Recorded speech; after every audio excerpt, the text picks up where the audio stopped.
All right, guys. Good morning. Good morning. It is Tuesday. Yesterday we had the day off. Today, tech is sliding back down. The Nasdaq is red. Silver is red. Gold is red.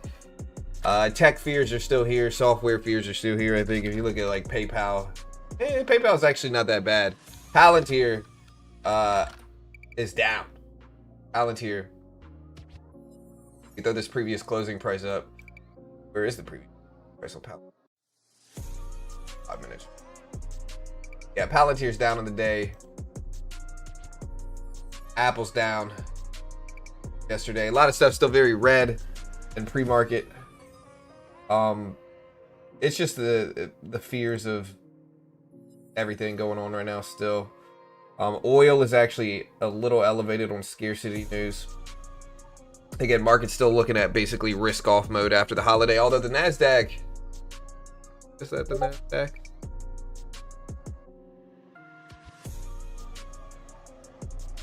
Oh, okay.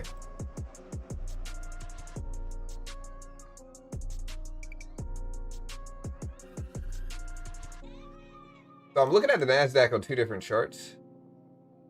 And on one of the charts it's jumping up big, and then the other chart is just sitting still. Weird. Is the micro Nasdaq doing this?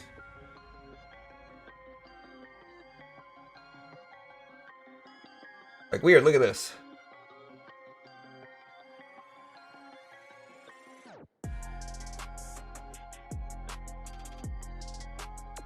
Very strange. Let me check a different one. Let me check one more. Okay, yeah, so that's so weird, man. Why is it jumping on one and not moving on the other?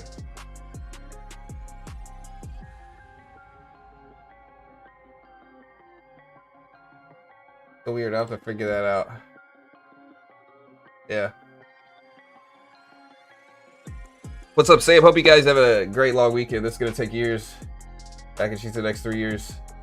What's up, Demetrius, Brian, Ramy, Sam? The tariff decision to potentially reverse the tariffs is Friday. Potentially Friday. We also have PCE data and GDP data all at 8:30 on Friday as well. The PCE data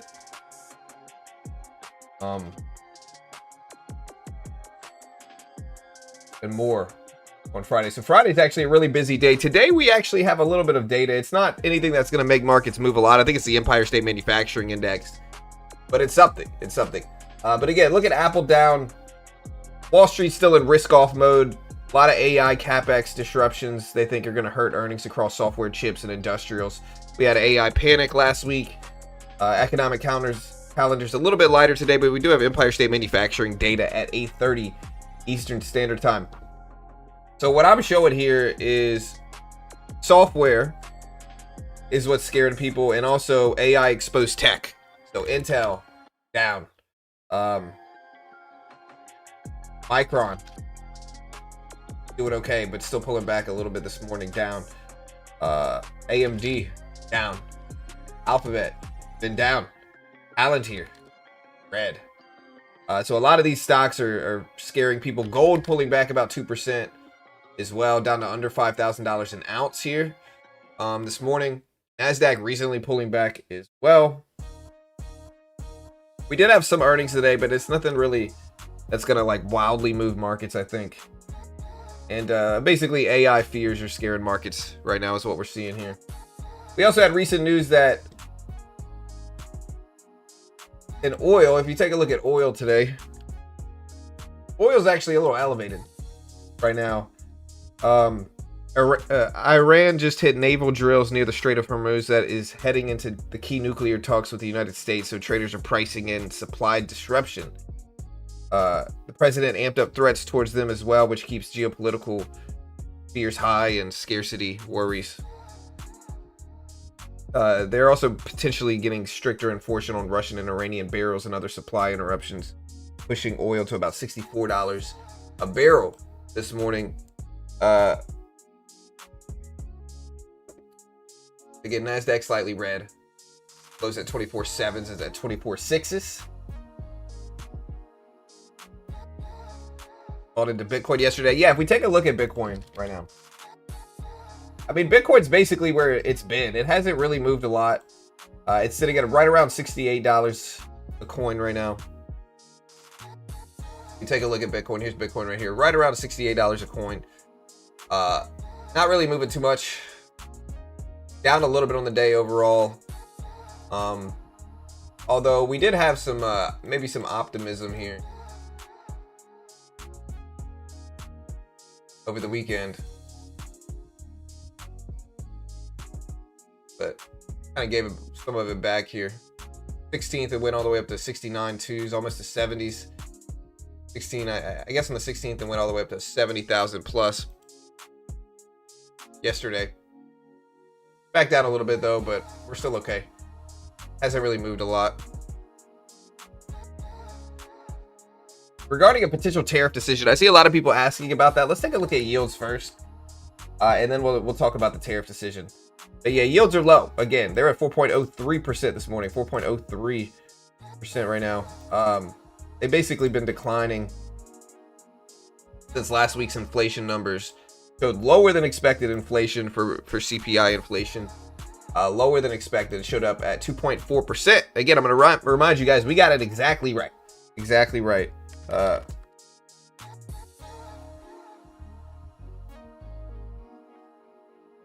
Yeah, yields are down. If you take a look at rate odds, yields are down to 4.03%. Rate cut odds less than 8% this morning, even with the yields down. Rate cut odds less than 8%. They are 7.8% right now, 7.8%.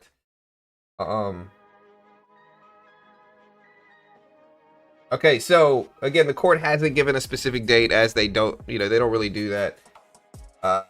For February 20th, 24th, and 25th, they did schedule opinion days regarding the tariffs. The potential tariff decisions coming February 20th, Friday, Monday, February 24th, or maybe that's Tuesday. Yeah, Tuesday, February 24th, maybe February 25th.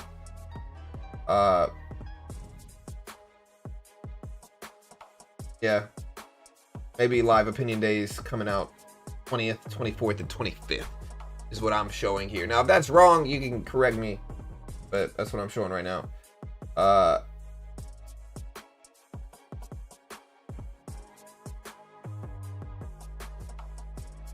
Again, Iran is testing large missiles in the Persian Gulf. Their supreme leader, said the type and range of the missiles have nothing to do with the United States, according to them. Again, Bitcoin sliding geopolitical risk. Bitcoin down about 1.7% this morning. Weaker equities. NASDAQ futures down almost 1%. S&P futures down about 0.5%. Again, there's rising tensions around Iran. A lot of debate over AI tech. And uncertainty over rate cuts, even after recent inflation data. So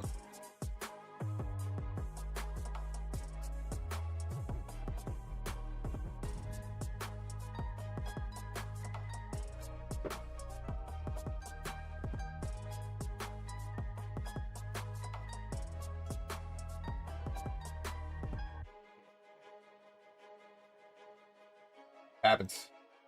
Oil is up. Hey John, do you think the DHS shutdown might affect the market? I'm kind of thinking no, since it's not a full shutdown, but you never know. Thoughts? I don't really think it's going to have a big influence. It's not really affecting a lot of things that have to do with the market. It's not like it's pushing back economic reports like it did previously, right? So it's not like it's pushing back economic reports.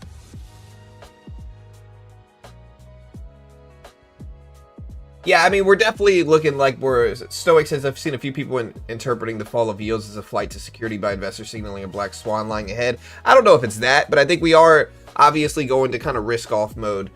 And so maybe traders are gravitating towards bonds, buying up bonds, in turn making yields go down. I think that's very possible. It's just people buying up bonds right now. I think with fears in the stock market, I think people might be gravitating towards bonds, and I think that makes sense. But who knows? Yeah, I'm sure TLT may be going up if that's the case. And yeah, TLT is a little green on the day. These are long-term bonds, of course, but TLT's been pushing up since then. It's probably a rotation from tech fears that we're seeing a lot of, software fears that we're seeing a lot of.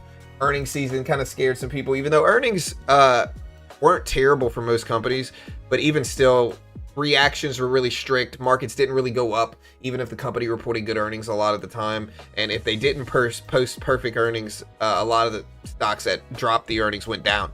So kind of a strict earnings season, de-risking out of risk assets is what we're seeing. And again, I think that makes sense.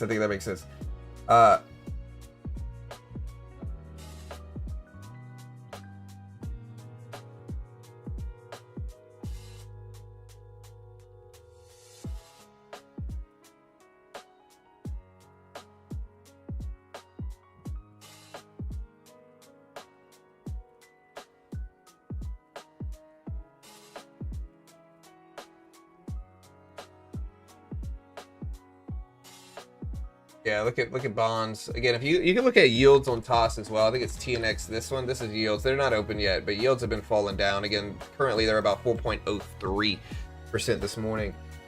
Again, NASDAQ.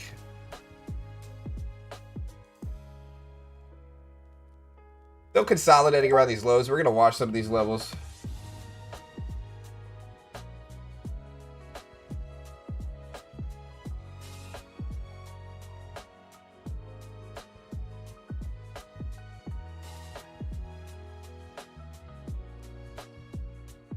Yeah, this is weird. Hold on, let me.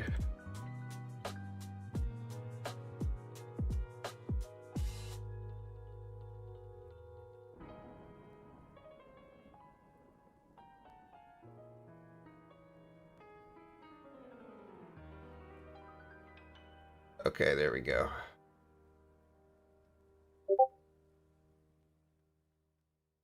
All right, cool. Yeah, sorry, I'm trying to get some stuff working on the background here.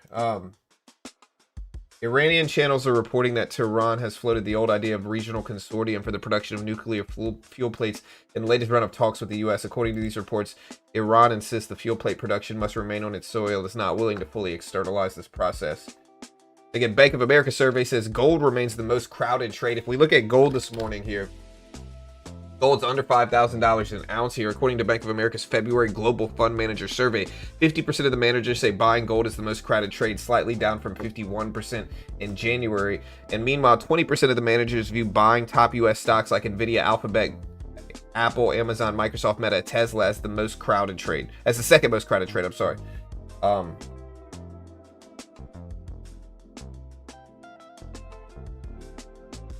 Looking up other news, but okay, so the U.S. delegation is leaving the venue in Geneva following the talks with Iran. We'll see what that looks like. And again, we gotta kind of watch oil right now. NASDAQ.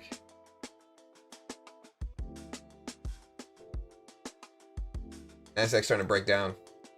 24,616s. Yeah, so again, a diplomatic delegation has left the venue of the U.S. Islamic Republic talks at the Omani Embassy in Geneva. At the Omani Embassy, thoughts is it unclear which side the delegation represents. Let's do a poll here today. With the markets definitely being down. Let's see if we hold down. Are you bullish or bearish on today's market? Vote in the poll.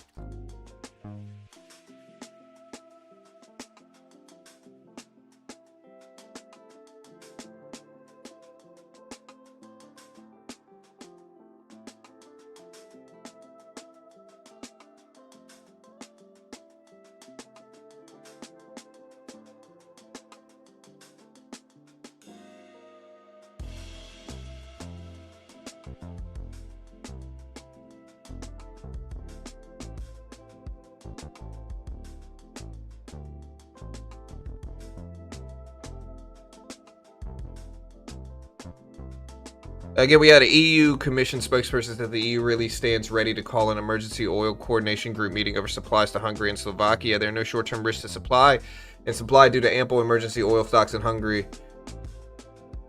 Warner Bros. Sets shareholder vote for Netflix bid on March 20th. So again, Warner Bros. Is going to vote on the Netflix bid on March 20th.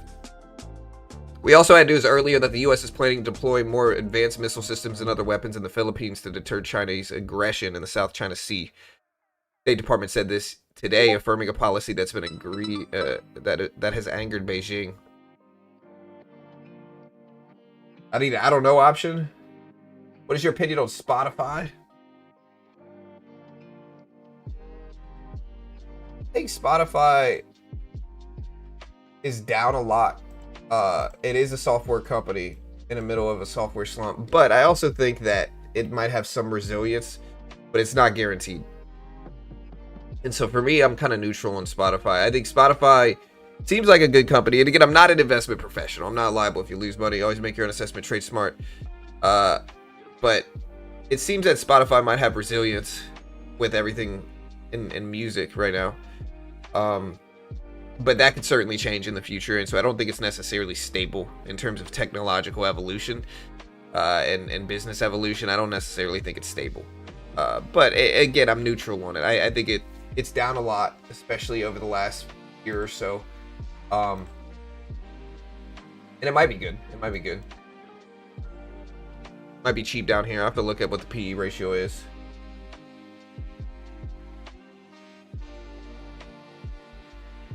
All right, so looking at our poll, 62% are bearish this morning, and markets are down, to be fair. So markets are down.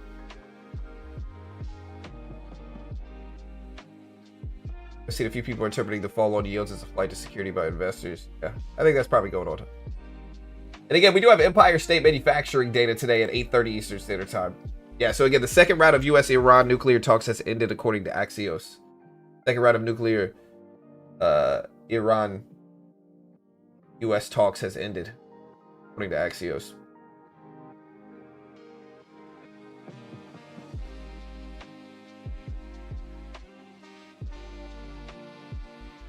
Again, we can take a look at oil to see what oil's doing on this news. Oil's elevated over the last 3 or 4 hours, green on the day, which means that instability is what they're interpreting.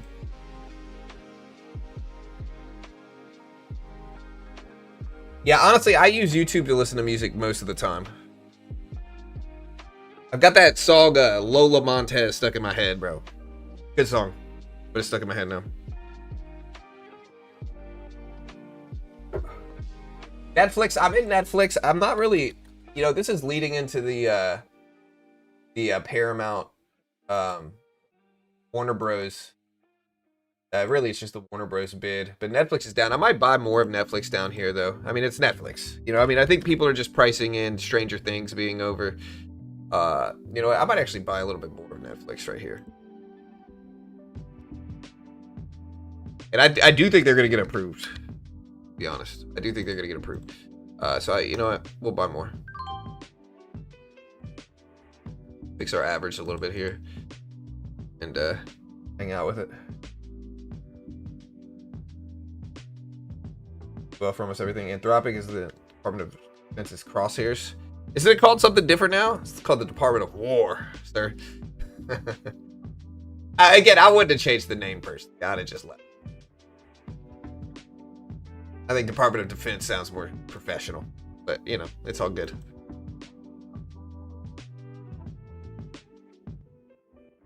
Oh, I'm definitely biased.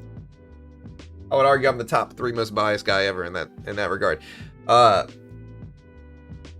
right, guys. Again, Netflix. We just added a little bit more to it. We'll see what happens. Small position still, though. And again, I'm down slightly on the day. I bought Microsoft last week. I'm still waiting for it to bounce. It's not bouncing yet. See if it does. But Microsoft under $400 a share. Again, we do have Empire State manufacturing data in about 50 minutes here. We'll see what that looks like today. I don't know how much it's going to move markets. It might move markets a lot. But right now, the big story, I think, is just U.S.-Iran. You know, instability and worries going on regarding that relationship. Because again, senior U.S. officials say the second round of talks with Iran has ended. Delegation leaves the venue in Geneva following the talks. So hopefully things went well, but you never know.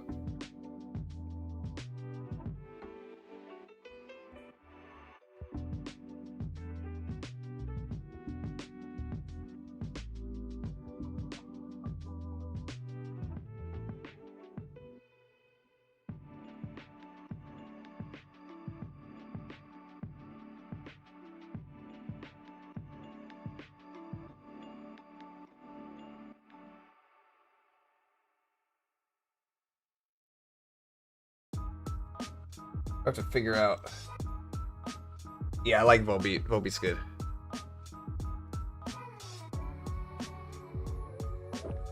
Netflix should be fine because if their costs go up, they could just nudge up their prices. Yeah, and I think we're seeing a lot of software companies do that here. I genuinely think we're seeing a lot of software companies do that. Oh, man, dude, I just watched the Night of the Seven Kingdoms episode yesterday. I'm not going to spoil it, but I'm so upset, bro. I'm so mad about how that episode ended.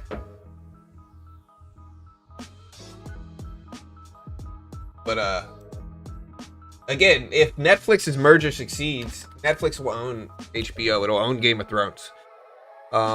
And so this Warner Bros. Deal has a lot of implications. If Netflix wins, it's going to own a lot of these big brands that people like. I think it's going to own DC for sure. It's going to own a bunch of different ones. Like, I could list them. Let me see which brands would be included.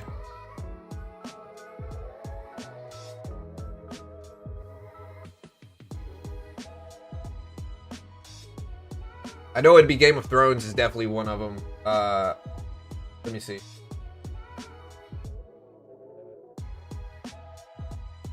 Okay, so actually, premium HBO channel, HBO Max streaming services, including franchises like Game of Thrones, The Sopranos, DC Studios, DC Entertainment, CNN, HGTV, Food Network, TLC, Discovery, Animal Planet, TBS, TNT, True TV, OWN, Harry Potter, Lord of the Rings,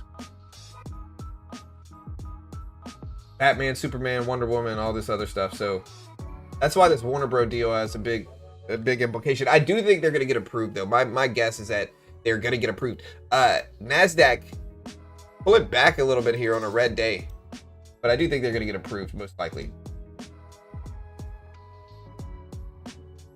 Energy is the play, I think. Yeah. Is it time to buy?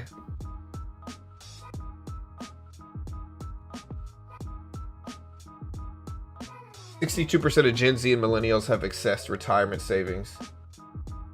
Have accessed retirement savings due to inflation compared to 46% of Gen X and 36% of pre-retired baby boomers, according to Alliance. If they have retirement savings. Look, I'm a big believer in saving. I think saving obviously is what you need to do, but I've said it once and I'll say it again. Like, look, if you want to live well when you're young, you got to take risks. Stuff, you know, like you can save for when you're 65 if you hit that. But, you know, if you're 20 years away from that or more, you know, I'm not saying it's not good to save, but, you know. Again, a lot of people say gold's a crowded trade. Look at Netflix. It is up today. Again, gold. I'm watching this $5,000 an ounce move on gold. Look at this drop in gold right now. This was yesterday. Yesterday, late at night, gold dipped heavy. Silver, again, dipped heavy with it. It's 72s. It's back at 74s. You know, this has made some swings, though. This thing got up to 120s back at the end of January. Fell all the way back down to 65 for silver. Back up to 74s right now after hitting 84s, 85s, 90s. Again, gold is a very similar trend. Although gold's holding up a little bit better than silver is. I think a lot of people could argue silver was pretty high up there.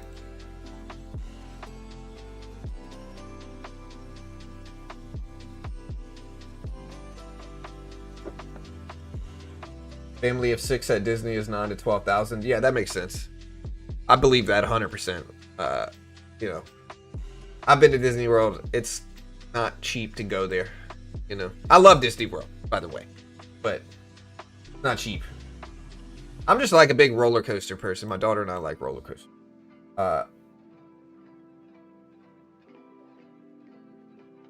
Yeah, I went to Austin this past weekend, this long weekend. I mean, it's not that I didn't like it, but it was just like, I live in Houston. You know, all the stuff to do in Austin, I could basically do in Houston. Like, we stayed downtown by like 6th Street, and it was cool. I was ready to get out of there though. After like a few days of that, I'm just like, all right, let's get out of here.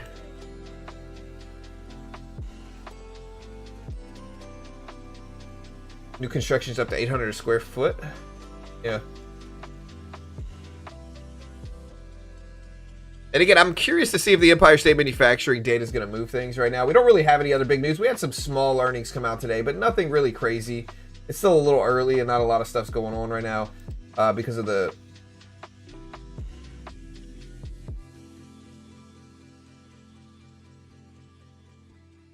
$1900s house was 4,000, 1980 was 40,000, now 400,000. Yeah, that's how it goes. That's why a lot of people are going to tell you to buy real estate, and they might not be wrong. You just got to deal with it for a few years. The hard thing to do with real estate is dealing with it, you know, like managing it, dealing with it. So it's not passive. Owning real estate's not passive, but long term, as long as you don't get unlucky, you know, it should produce income long term and pay for itself. Yeah, Austin was cool. I'd never really been, but I was ready to get out of there after a few days. I'm just too old, bro. Really, I'm just too old. Like 6th Street filled with a bunch of college kids, and we went out and did stuff, and it was fun. But I can't hang with them. Like, I'm not gonna, you know.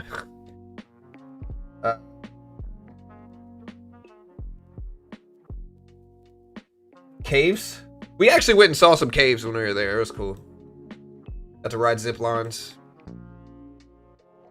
All right, guys. What are y'all trading today? Y'all trading the NASDAQ? Y'all trading gold? Y'all trading stocks?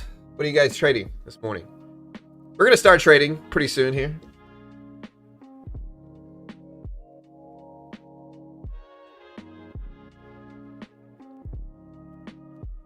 I'm from Houston too, bro. I didn't know you lived here. Yeah, man.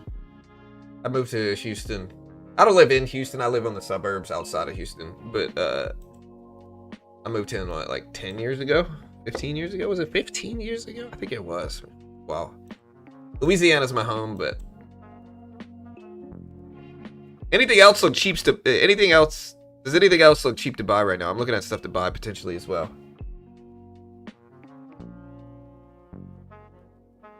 Bitcoin short term. Yeah, again, Bitcoin trying to hold here. The 8s. I don't know what to do with Bitcoin either.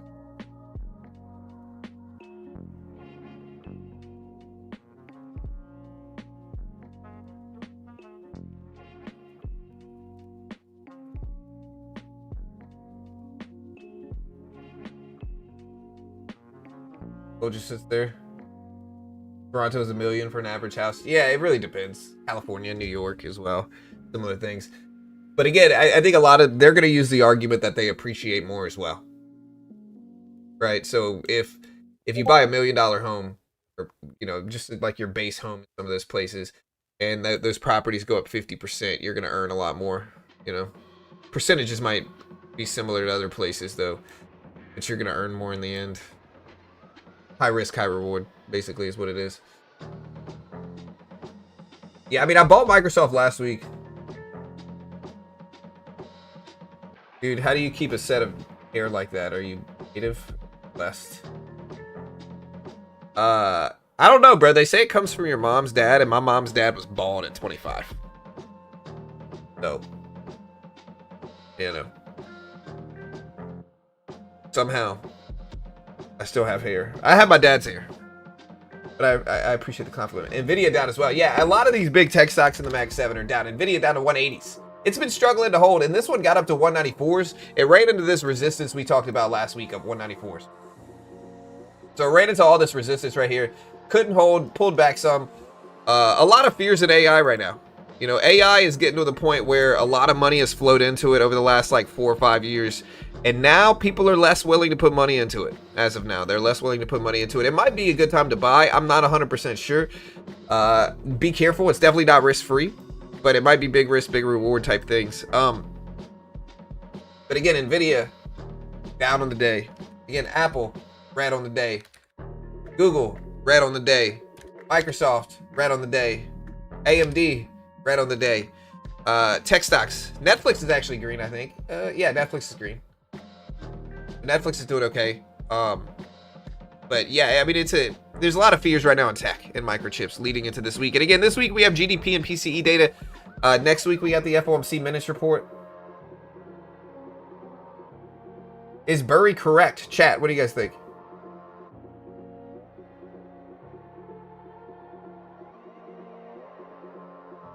Yeah, set of hair. I think he was just using expression, probably.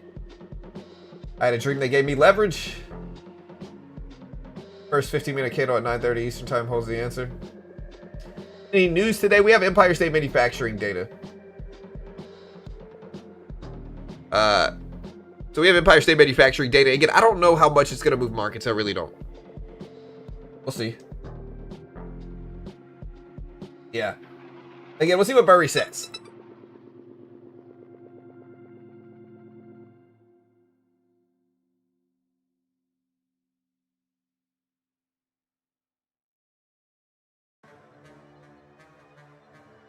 NASDAQ's still falling down here. And again, let's see if the fears continue today. NASDAQ is testing, getting close to the lows of the, I don't know if I'd call this the low of the day. It was actually right before the day. I would say this is the low of yesterday. Lows of the day are probably around 24,570. 24,570. And the NASDAQ's getting pretty close. Look at the NASDAQ fall right now. So NASDAQ is starting to dip down 24,580s. Getting very close to the low of the day here in the NQ. Let's see what happens. But it's getting close. Again, the current silver futures contracts expire on February 27th, and there's speculation that some will be expecting delivery on the silver contracts and that there isn't enough physical silver to cover what's been traded. If that happens, it could force exchanges to force settle these contracts in cash instead of the metal that was purchased, which could lead to margin calls and some chaos in the market. Again, I'm not saying this is for sure going to happen.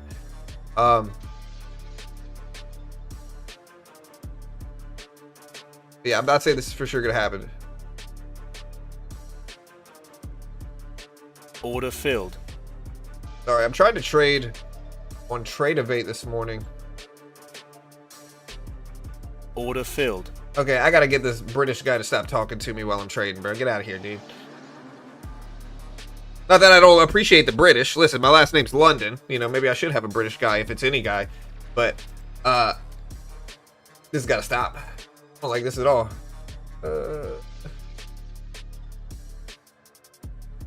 Preferences. Patience. Order summary. There we go. That should fix it. All right, we are in this trade right now. Here, I'll show you this trade that we're taking. We shorted the top of the range. Only 3 contracts. I just want to see if we keep breaking down here. I'll let it work.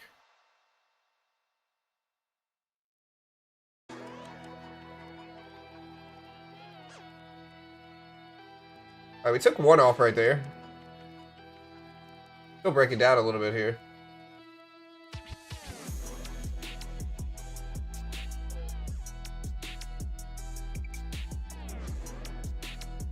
Need a little bit more here, huh? Might add back to the like 4 contracts, maybe 5. See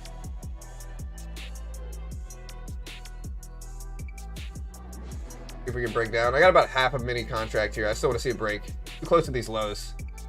I think it wants to break down here. See.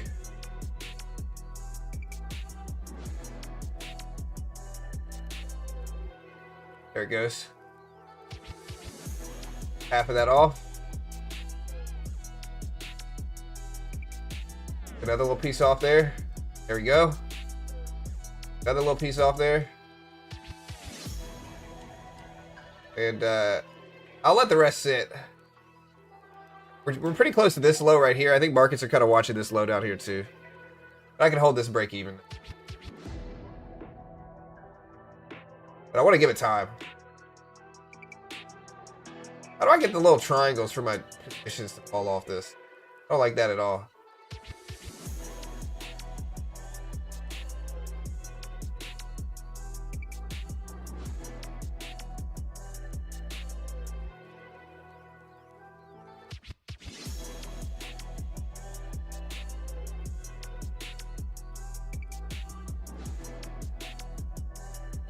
Alright, I'm just going to cut it right there. It's taking too long. Netflix. Again, we did add to Netflix this morning. It did break over 77.20s here. There are 9 firms considering U.S. IG bond sales for Tuesday, according to Bloomberg, citing an informal survey.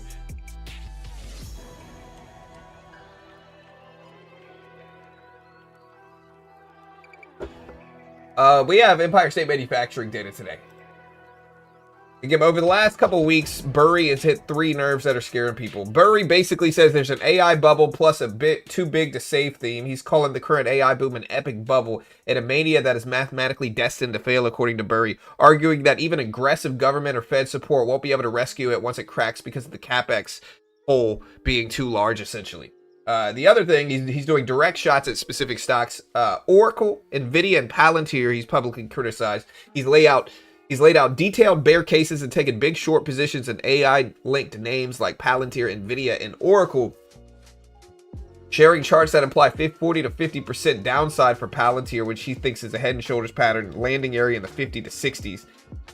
They're warning that these are core to what he sees as an AI-driven market bubble. He's also talking about a crypto Bitcoin death spiral warning and metals linking to that. He said Bitcoin slide could trigger a self-reinforcing death spiral with sickening scenarios for miners, balance sheets, and even parts of the metals market, arguing that falling crypto helped force liquidations in gold and silver at month end and could spill over into the broader risk assets. So that is what he's at right now. Yeah. You guys agree with Burry here? We have Empire State Manufacturing data today.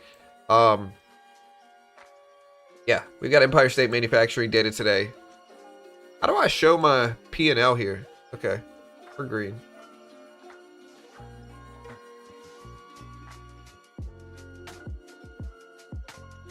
He just wants to pump his short bags. That might be true, honestly. That might be true. Is Burry correct?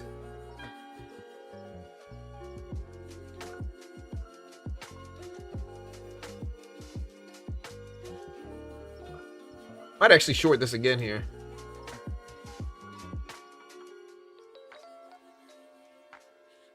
A 4. I'm gonna maybe add a little bit more to this. We keep dipping down here. We're close enough to these lows of the day where I want to see if that momentum picks up. We have a cushion on the day now, so here we go. Got 6 contracts. Oh, we popped right back up. Okay.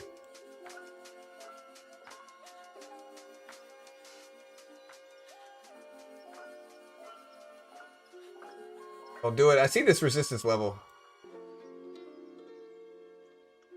What do I want? I want to see hold.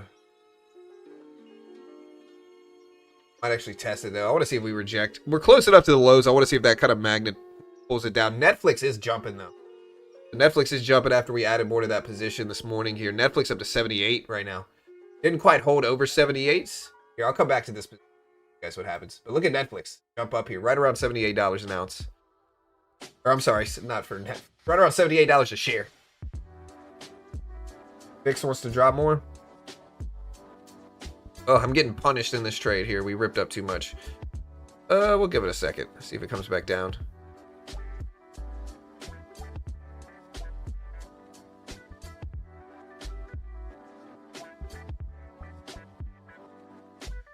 NASDAQ.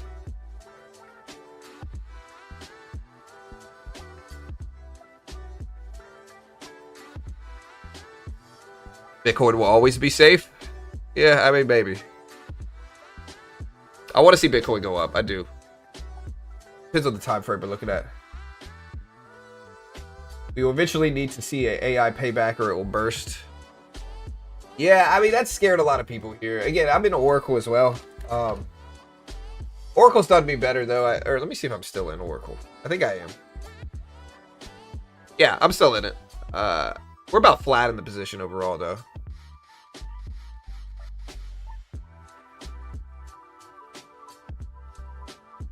Alright, we took a little bit of that position off just now. We got back to close to flat. Probably could have held it, though.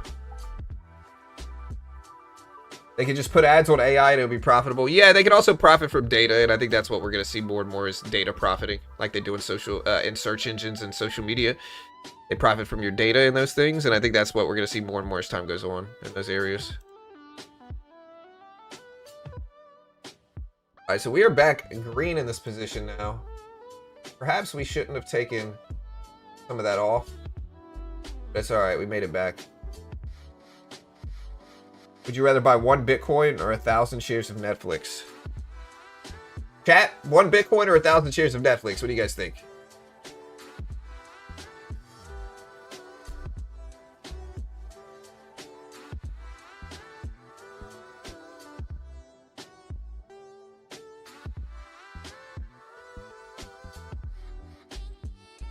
All right, we're heading towards these lows here.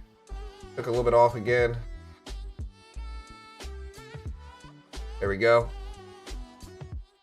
All right, we're out. We made money on the trade. Somehow. 1 Bitcoin hands down. Netflix at the moment. Bitcoin for long term. 50-50. Either. Yeah, Bitcoin. I'd probably go with Bitcoin too, even though, I mean, you know, there's risk short term. What time frame are we talking about? 70% Bitcoin, 30% Netflix. I'm not mad at that. Diversifying. I get it. Again, I'm not mad at that. Diversification's healthy, you know. Netflix is starting to have too much competition. Not if they buy Warner Bros. You know.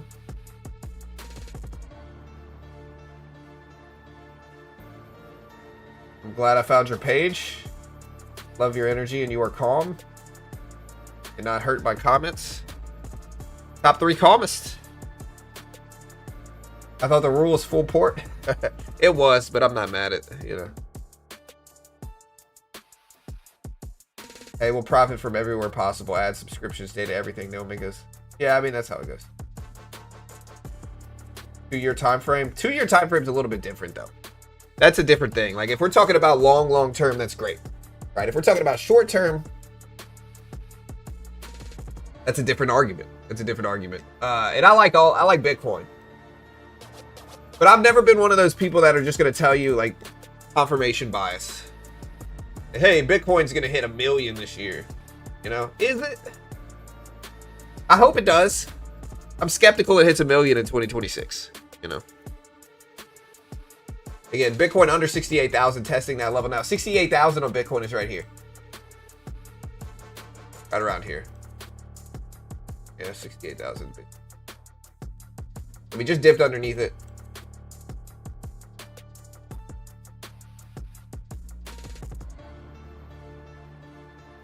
Netflix has agreed to buy Warner Bros. And expected to close the deal this year. Well, it's not really that Netflix agreed to it. I think they're going to vote on it March 20th, if I remember correctly, or something like that. Again, gold. I almost want to buy gold right here, though. I'm not telling you to buy. Please don't copy me. I'm definitely not telling you to buy gold. But gold pulling back to the 200 exponential 49.50s here. Again, we do have Empire State Manufacturing data in 30 minutes. I don't know how much this stuff's going to move markets, although we have seen some swings to ISM, the Institute of Supply Management, PMI manufacturing data that people have been paying attention to. So maybe we get some swings from today's Empire State Manufacturing data. I don't know. Maybe. Maybe.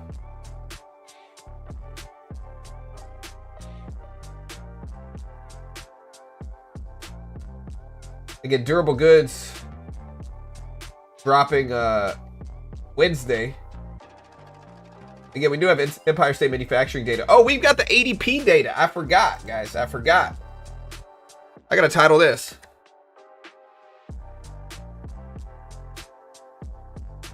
$8.15. I don't know how much it's going to move markets, but we do have an ADP jobs report today. ADP employment report. I completely forgot.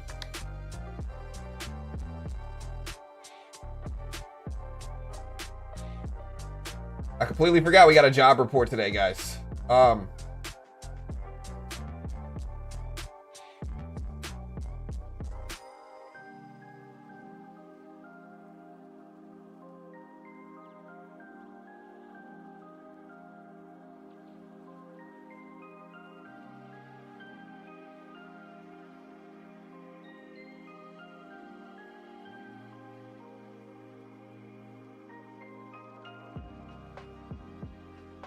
Oh, yeah, 8:15. We got the ADP jobs report. I completely forgot here today. Let me put a timer up right now.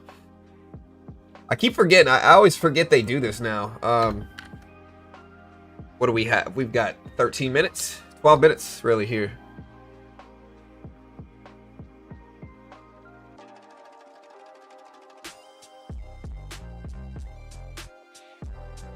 There you go. I put the timer in the bottom left corner here. We'll see how this moves the markets.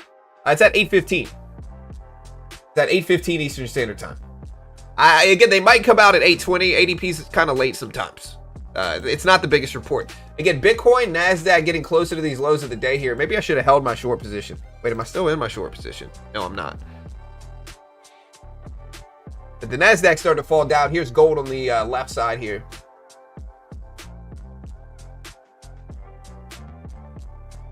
Yeah, again, I don't think it's ADP data hasn't really the weekly report doesn't really move markets. But look at Bitcoin fall as well, guys. Bitcoin dipping down.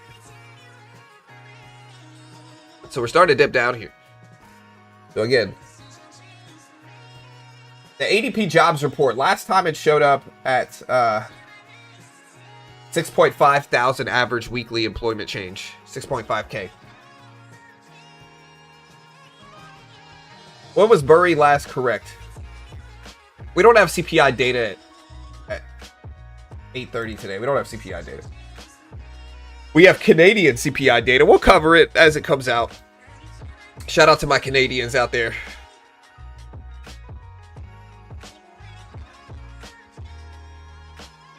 Michael Saylor has announced that Strategy has bought 2,486 Bitcoin for 168.4 million at 67.7 thousand per coin.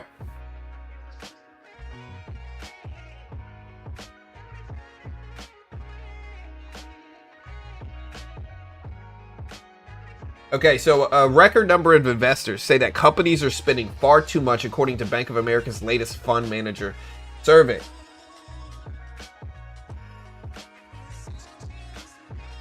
Again, Saylor announcing more Bitcoin buys. A lot of Middle East uncertainty here. Look at the NASDAQ fall here. I want to see if oil's moving up simultaneously with this. No, not really. NASDAQ just cracked lows of the day here.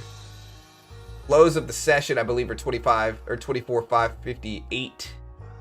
24,558. The NASDAQ lows of the session here. Bitcoin's falling down. Netflix is pulling back a little bit even. Alphabet just cracked lows down to $300 a share. Things are pushing down here.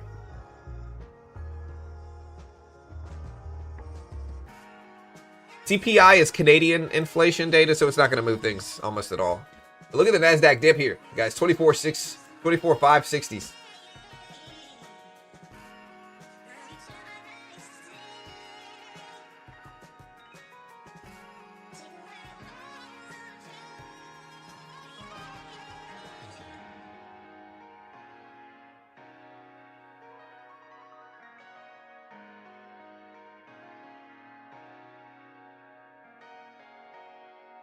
All right, guys.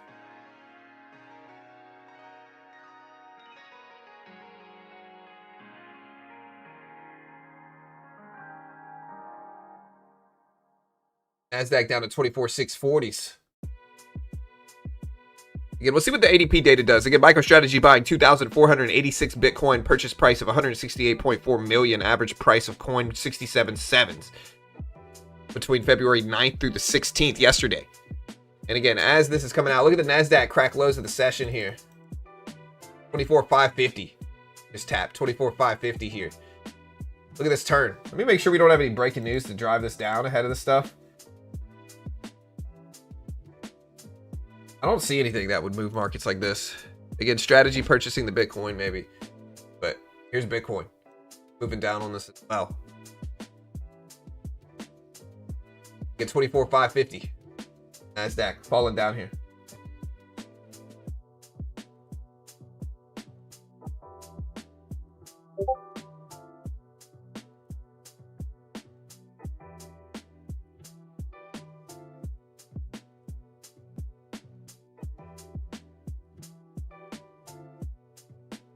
Again, NASDAQ still turning here.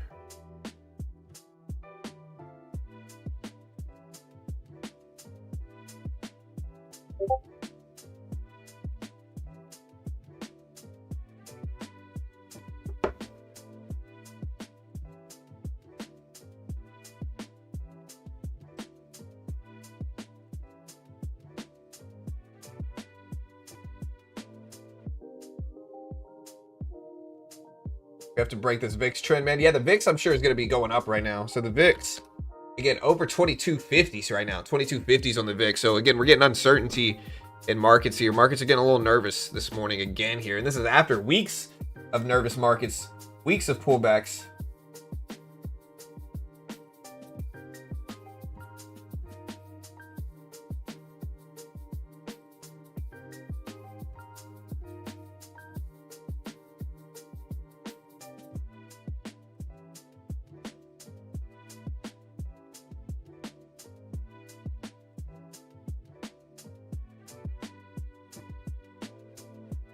Is this true? Digital asset regarding Netflix? Let me check. Yeah, again, NASDAQ just cracked lows and then bounced again. Yeah, so Netflix is granting Warner Bros. A 7-day waiver to reopen takeover talks with Paramount. They said in a regulatory filing today that the waiver will allow it to have discussions with Paramount on its buyout offer and any potential modifications. And now Warner Bros. Now has until February 23rd to negotiate a possible transaction with Paramount Skydance. Interesting here. Again, Netflix granting Warner Bros. A 7-day waiver to reopen takeover talks with Paramount.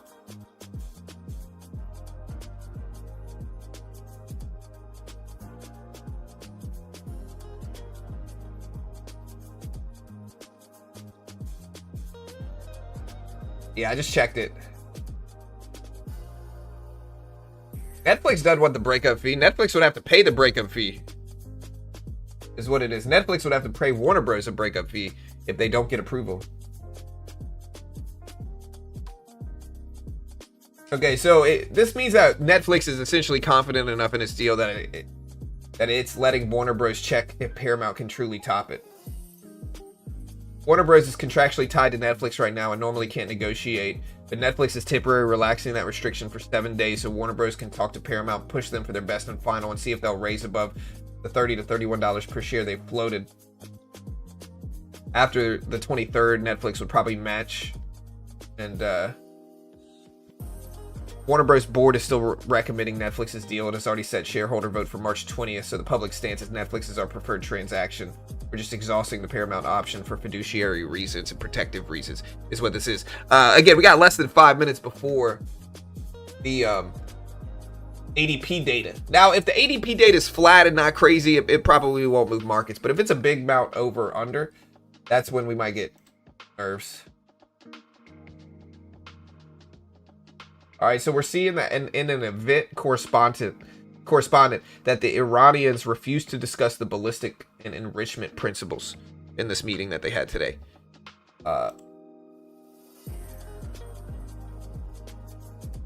Yeah, looking at Netflix, we can look at Paramount. They're not really moving. We can look at Warner Bros. They're up a little bit on this. Again, Netflix, pretty green on the day still, bounced a little bit at the VWAP. NASDAQ still testing these lows here. And again, this is mostly Nvidia starting to break down. Alphabet breaking down to $300 a share. TSM breaking down, it's under 360s. As of now, it's at 359s. The microchip worries is what this drive down is in markets here. And again, we got a couple minutes before the ADP jobs data. Yeah, it's definitely a risk-off day. Again, you can see yields being down here, which means what? What do yields being down means? It means bond prices are up. Why are bond prices up? Because risk-off sentiment is there.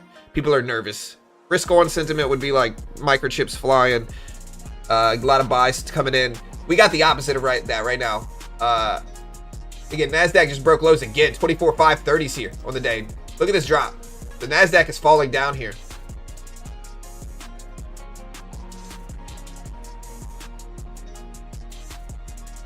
Again, we have 3 minutes left until the ADP data. 3 minutes. Look at the NASDAQ fall here right now, guys. Look at this drop right here. NASDAQ pumping down here. Again, this is mostly driven by chips. Nvidia, down. Under 180s, under the low of the day. TSM, down. Under 359s now at 358s. Chips are falling down here in chip-exposed stocks. Look, just crack lows again. 24,520 is the new low of the day in the NASDAQ. 24,520 here, the new low of the day.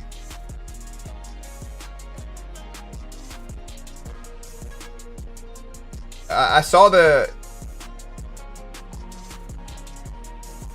Hey, buddy, I love your show. I don't have time to say I'm working. I just dropped to give you a like. Keep it up. Hey, thank you, Real Crypto. Thank you, bro. Appreciate it. Appreciate the love. Thanks so much.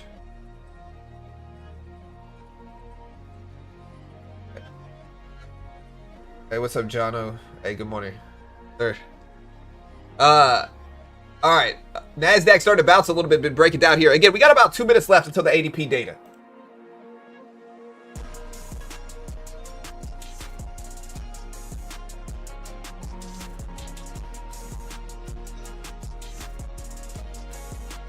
Again, usually this one's a little bit late. I'm usually on time with everything else. This one's usually a little bit late here. We got about a minute and a half. ADP news drops at about a minute and a half. Hit the live button next to the play button, put it in 2x speed.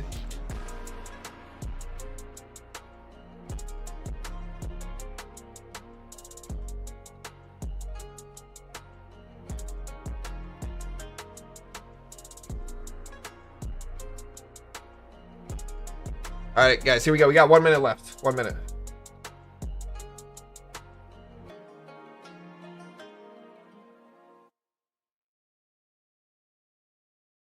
ADP last time was 6.5 thousand. This time, that's a weekly average. A weekly average. We don't know what we're really expecting here. But here we go. Get about 30 seconds left. Hit the live button next to the play button. Put it in 2x speed. We'll see what the data shows. Again, last time was 6.5K. They don't really give an expectation for this. In 15 minutes, we have the Empire State Manufacturing data as well, which isn't the biggest report, but it might do something. About 20 seconds here, chat. 20 seconds.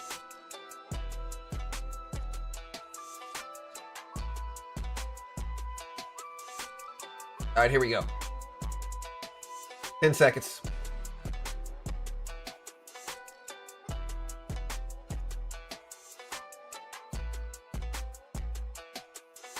All right, here we go. And there's the time. Let me see if it showed up at anything yet. Not showing anything yet. Gotta wait here.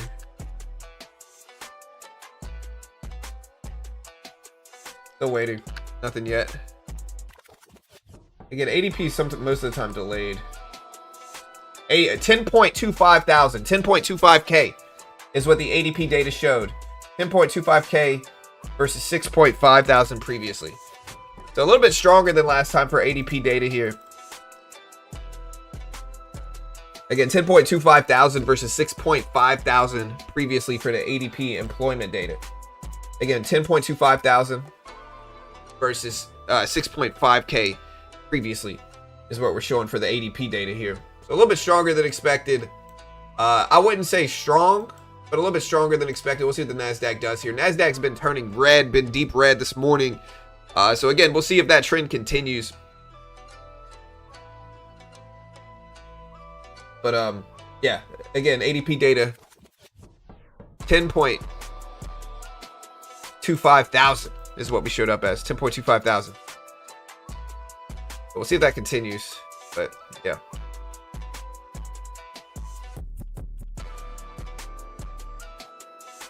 $10.25 thousand ADP employment change numbers on the week. Previously, it was 6.5.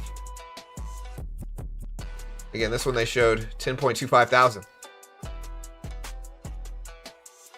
Honestly, they need better servers, bro.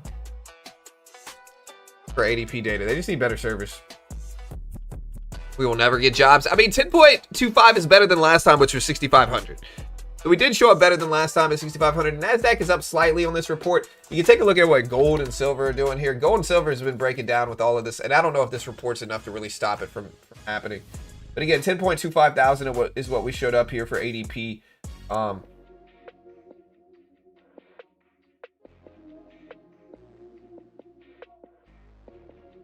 Yeah, 10.25K, the biggest swing. That's something.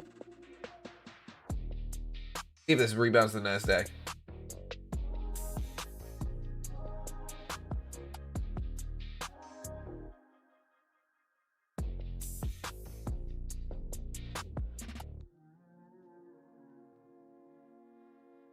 Again, this is up from 6.5 thousand previously. 10.25 thousand. A little bit better. A little bit better. Again, we got the Empire State Manufacturing data going live too at 8:30.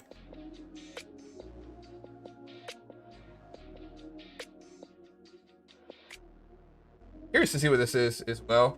Just based off of 3 cuts. I don't know if this is necessarily going to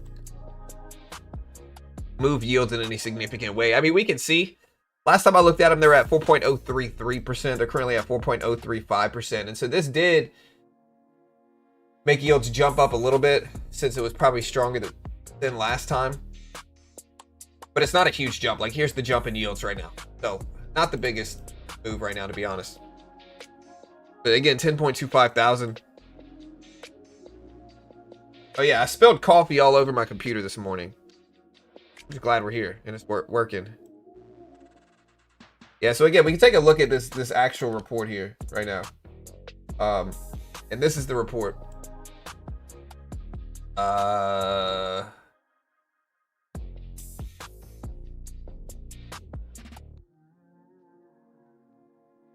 People are working less. You see the average weekly hours worked and how that's decreasing to this year. This is 2019, this year. Part-time employment is on the rise. January 2026, it makes up about 45%. Pay for new hires jumped in January. About $19 hourly base pay.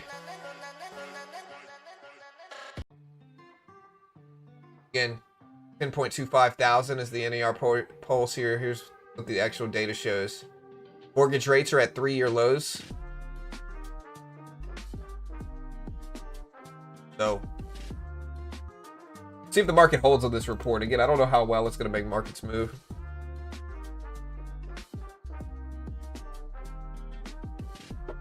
Jay Powell said he's going to raise rates. When? I don't think so. I don't think we're going to raise rates. I don't think the jobs data justifies it. Jobs data has been weak, even if the official data was stronger. We also have U.S. Trade Representative Greer say we will see and adjust to any SCOTUS ruling on the president's IEEPA tariffs. Again, so U.S. Trade Rep Greer says we will see and adjust to any SCOTUS ruling on president's tariffs. What's up, Tiny?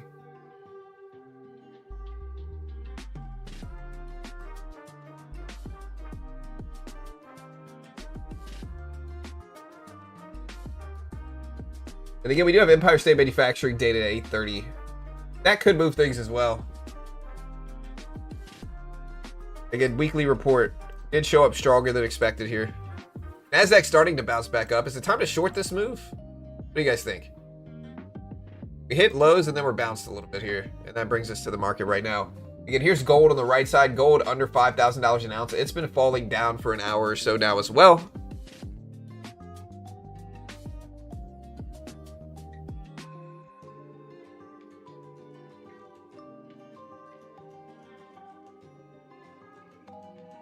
I'm seeing job numbers right. It looks like 4K was added. Yeah, it's about right. 6,500, a little bit under 4K, but yeah, just about. It's just about right. Again, here's Netflix. The big dropper this morning, guys, chips. Nvidia, down. TSM, down. AMD, down. MU, down. Alphabet, down. So chip exposure stocks, Microsoft down, is what's dragging markets down here.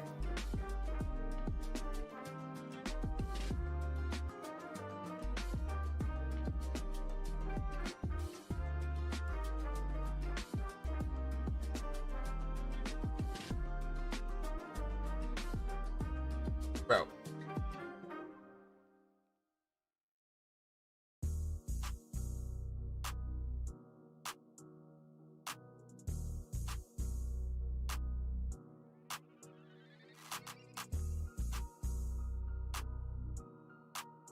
All right, guys, NASDAQ did pop back up to 24,600. So if you look at Bitcoin right now, and here's Bitcoin. Bitcoin back over 68,000 here. See if it holds.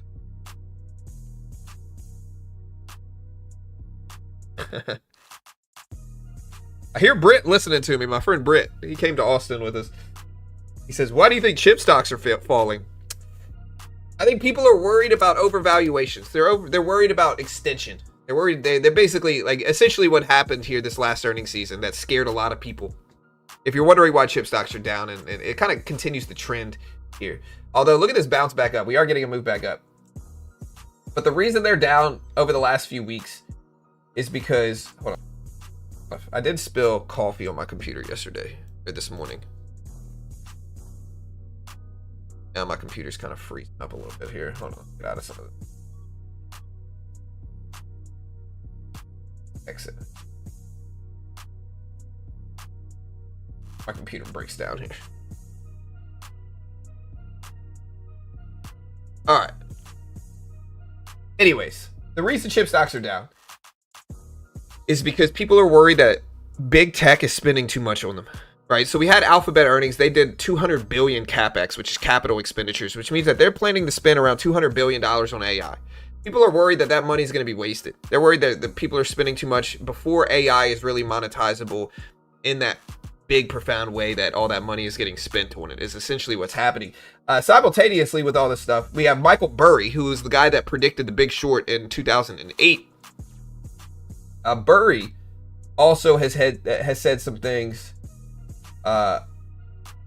regarding things. Burry basically has stressed that there's an AI bubble that's too big to save. He's called the current AI boom an epic bubble and a mania that is mathematically destined to fail, arguing that even aggressive government or Fed support won't be able to rescue it once it cracks because the CapEx hole is too large. He's also criticized a few individual chip companies as well, specifically Palantir, Nvidia, and Oracle, which are three of the biggest names. He publicly laid out detailed bear cases and taken big short positions in AI-linked names like Palantir, Nvidia, and Oracle, sharing charts that imply a 40 to 50% downside move from Palantir, and warning that these are core to what he sees as an AI-driven market bubble. He also said Bitcoin's slide could trigger a self-reinforcing death spiral with sickening scenarios for miners, balance sheets, and more. So basically, fear and doom and gloom from Michael Burry. But to be fair here, and again, NASDAQ started to bounce back up. Bitcoin bouncing a little bit right now as well here. Look at Bitcoin back up to 68.2s. To be fair, Michael Burry has caught about 30 market crashes since 2008. And we definitely haven't crashed 30 times. And so to be fair, Michael Burry predicting crashes is basically what Michael Burry does. Doesn't mean he's accurate. He's running at about, I would say, what, 5% right now in terms of accuracy for these things. And I like Michael Burry. Again, Burry will slap me with his wallet. All right. He makes way more money than I do. And so maybe he knows something I do. I think he's also a little bit too biased towards the short side. But he might be right about this one. I don't know. Chat, what do you guys think? Let me know if he's right. And so, do you agree with Burry? Put yes or no in chat right now. Let me know how you feel. Do you agree with Michael Burry? 37 times, actually. Yeah, maybe. Burry's just mad he missed the dip. Crash incoming. I really want to short the NASDAQ here, and I think I might. You know what? I'm doing it. We're right at the 200 exponential. We've got a green day today, you know.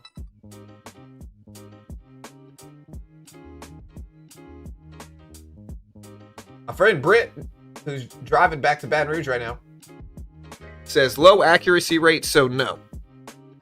He doesn't agree with Burry. The end is nigh. No, dumb move. Trust Burry. Burry closed his fund. Burry an absolute weapon. Correction, yes. Crash, no. Perhaps paranoia is getting the better of him. We don't know anything. Gareth Soloway is also pounding the table for a crash. All right, I'm going to take some positions off here. My accuracy day trading today has been really nice. We took 2/3 of the positions off here, and we'll hold the rest close to break even if we bounce. Didn't Gareth Soloway said that Bitcoin was a short at like 30,000 and took a bunch of short positions there? I don't have anything against him necessarily. I don't really know too much. But didn't he short Bitcoin at like 30? I can't remember. Chat. All right, I'm going to cut this position. We're out.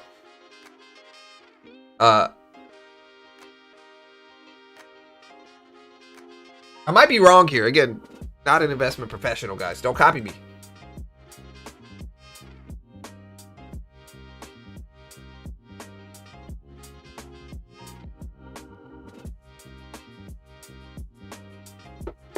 Yeah, I do agree with him. The economy is slowing rapidly. This will fuel this downturn.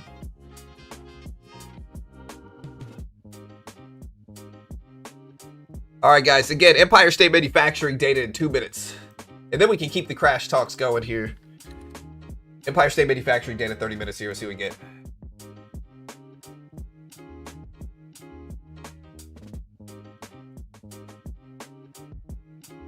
I'd say just trust silver. I'm holding till the wheels fall off. I'm holding options on the 91. I think she'll hit by the 6. Really, with silver, I think it depends on how much leverage you have. Long-term, silver's probably good. Gold's probably good long-term. Short-term, you have no freaking idea where it's going to go because it's up so much in a short period of time. That's my guess on silver. Again, I'm not a silver professional. Not investment advice. Don't copy me. But silver, I think if you wait long enough, you're going to be green. But it might take a while, you know. NVIDIA earnings are next Wednesday. Not this Wednesday coming up, but next Wednesday on the 25th. All right, guys, let's see what Empire State Manufacturing data shows. It's expected at 6.4 today. For February, 6.4. Last time was 7.7. We'll see what it shows today. We also have Canadian inflation data that might move a little bit of stuff at 8:30 in about a minute. Again, hit the live button next to the play button. Put it in 2x speed. We got about 1,100 people here. We appreciate the love. And again, hit the subscribe button. Hit the notification bell.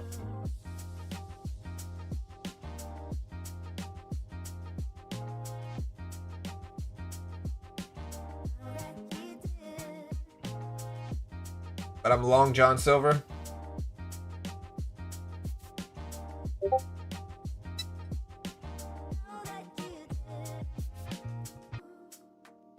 All right, guys, here we go. 30 seconds, 30 seconds. I don't know how much this is going to move markets. We have seen some big swings in the ISM manufacturing data. So we'll see if this swings markets more. But yeah. Again, 15 seconds, guys, 15 seconds. Hit the live button next to the play button, put it in 2x speed. Again, it's expected at 6.4 today. It's expected at 6.4. And here's the report in 5, 4, 3, 2, 1.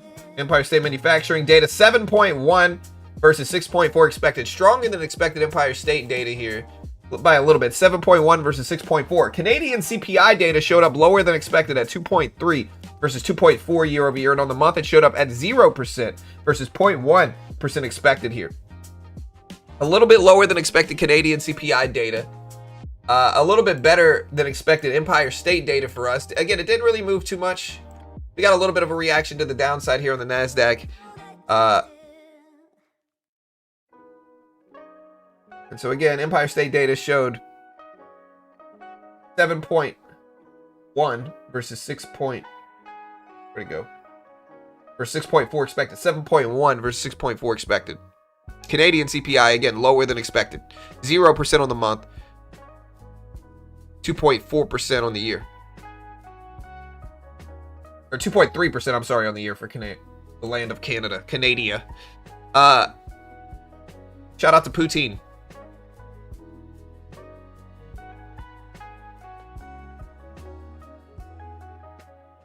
Trying to find someone who fits the slipper. Well, it ain't me, bro. That's not me. You know? My feet hurt already, dude. I've been walking around Austin for 2 days. Don't try to put that slipper on me.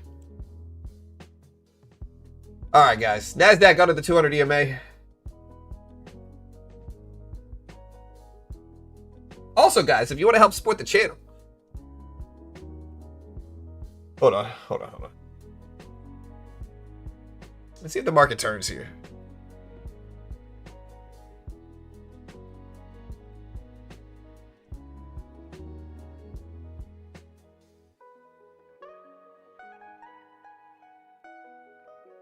All right, NASDAQ started to still break down here. So rejecting at the 200 EMA. I should have shorted this longer.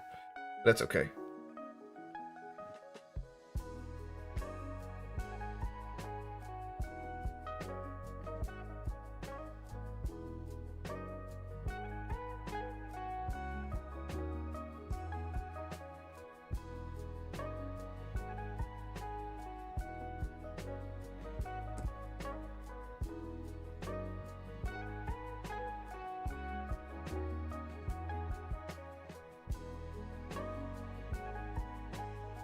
Down to maple syrup.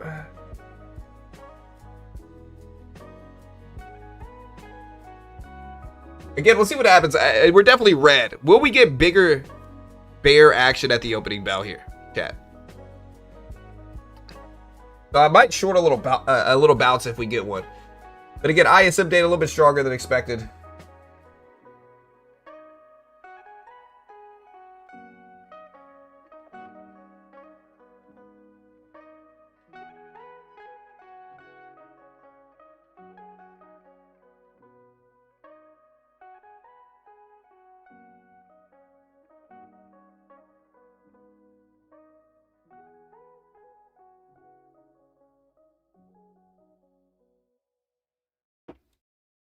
All right, guys.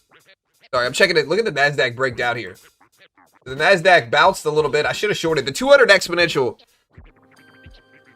That area just works. Oh, it has to be on the NASDAQ on a 1-minute chart for some reason. It's not just the NASDAQ, though. Sometimes it works on the gold chart, Bitcoin chart. But the 200 exponential, guys. It just works sometimes. It just works sometimes.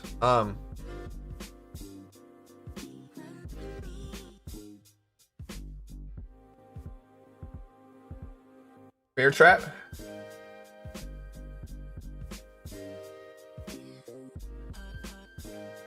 Canadiana, the land of Canada. You know, I actually lived in Canada for a while. Beautiful country. Cold during the winter. Summers are nice. People are friendly. Nice people. You know. I love you. Have a good day.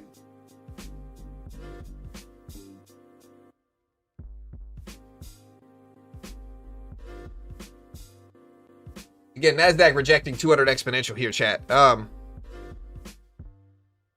Okay, so we do have Oman's foreign ministry expected to issue an official statement on the round of U.S.-Iran talks that concluded today, according to press. So again, we're supposed to get a statement on whether it went well or not. Hopefully it went well.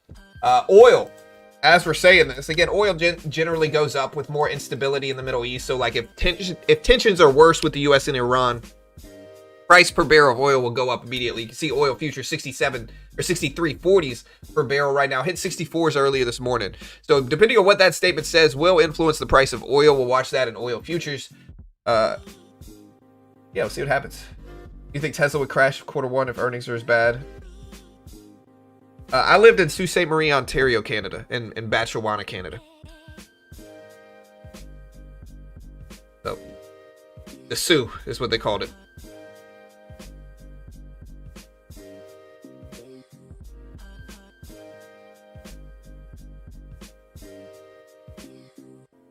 Bloomberg just reported the ADP report. Yeah, we're on it, man. We're on it. Listen.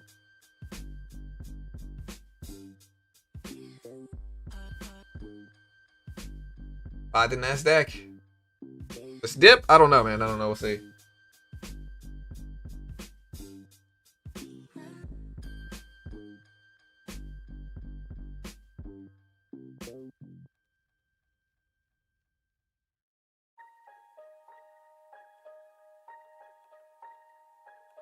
Okay, guys, hold on.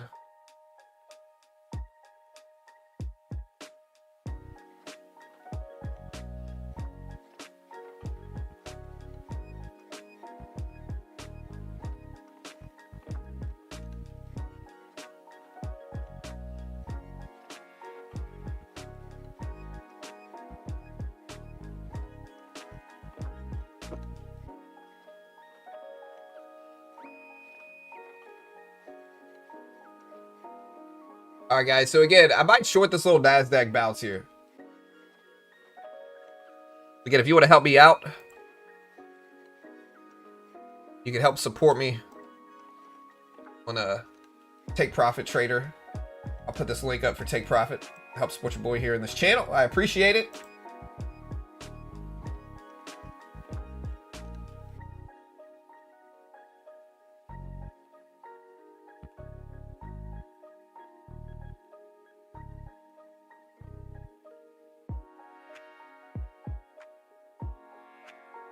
Give me a second, I'll show you. So I'm short here. Again, we're pretty green on the day. But I'm going to go ahead and add to this here because we have that cushion on the day. I'd like a little bit more. We'll see if we keep it up.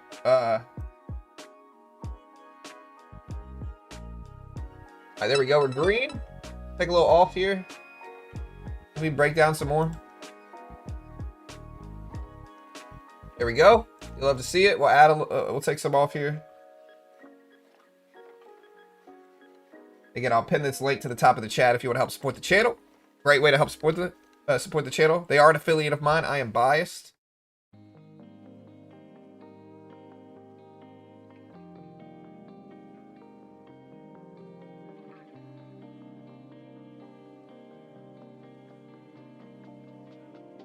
No, I'm no longer with Top Step.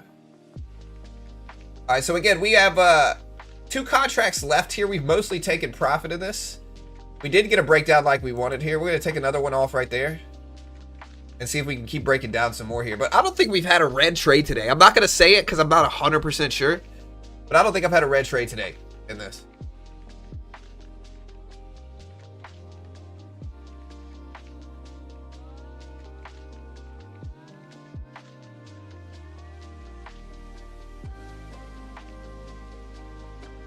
There we go. We're getting this breakdown here. I'm gonna just cut it right there. Very green on the day here. You love to see it here, man.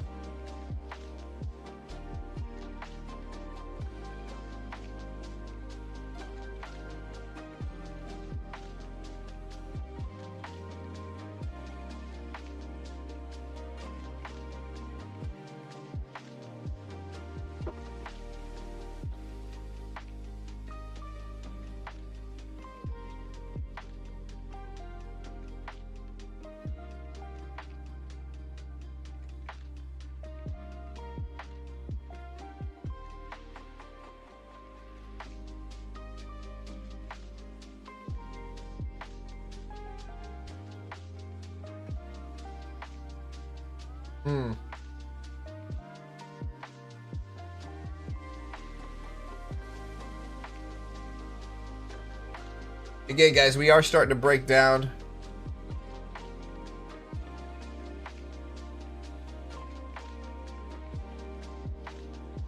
Yeah, guys, contract was up. Well, I mean, you know, there's not really much I can say about it.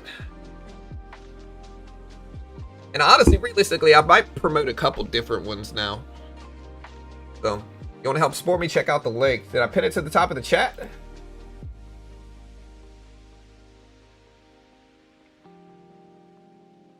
I mean, listen, trade with whoever you guys want to trade. I still like Top Step. Top Step's still good. I'm not hating on Top Step. You know? You live your life, guys. Again, NASDAQ going up to 24,600s. I do like the fact that I can promote multiple different ones now. And so that's something that you're going to see from me. Again, Netflix still pulling back. Here, we're at 77.40s.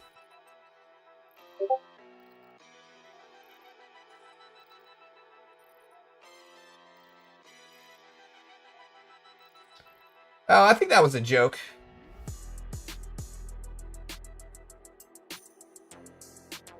It ran to partly close the Strait of Hormuz for the naval drills. I've seen that oil was bumping up a little bit more on that news. Yeah, that's who I'm on right now, Tiny. So again, if you want to see the link here, it's now pinned at the top of the chat if you want to help support the channel.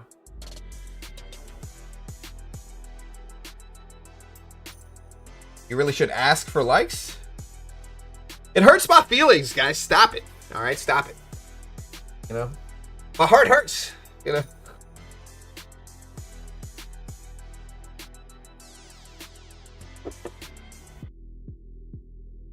Yeah, hit the like button, guys. We appreciate it.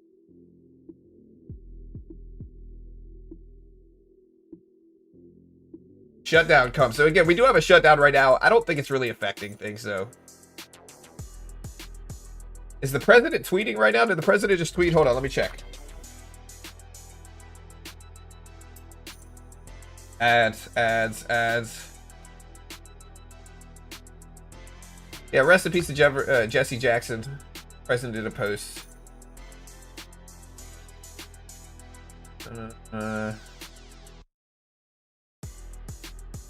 Okay, none of this is really going to move markets. It's criticizing political opponents. Again, MicroStrategy did announce earlier they're buying 2,486 Bitcoin. $168.4 million. We did have Canadian CPI come out. We did have Empire State Manufacturing data show up stronger than expected.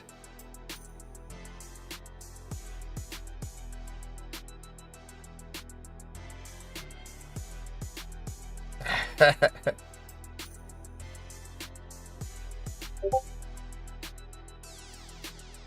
thank you, Daniel.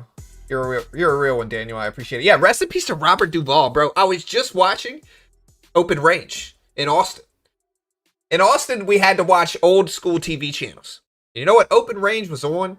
Great freaking movie. Great freaking movie. Just watched it.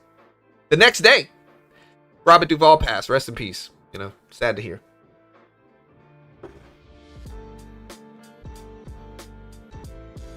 It's BG is the promo code. BG. For Baby Gangster. No, I'm just joking. It stands for beginner. But BG is my promo code. Check it out.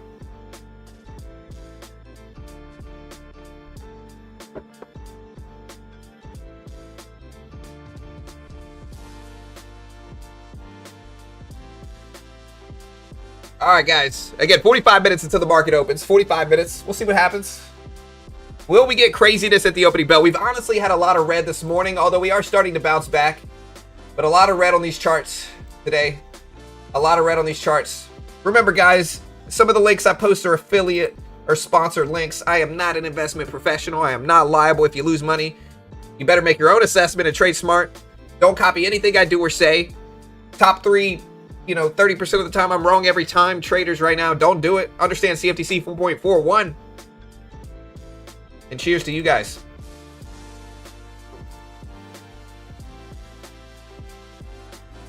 Yeah, no, that we talked about Jesse Jackson first. Rest in peace to the man.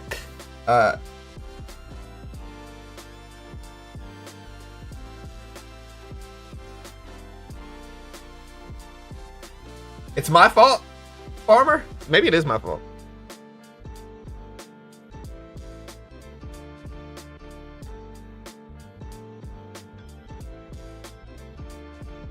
Who believes the 7.1 number? Bro, every time I post economic data, somebody doesn't believe it. And I guess that's human nature. I don't believe half of it,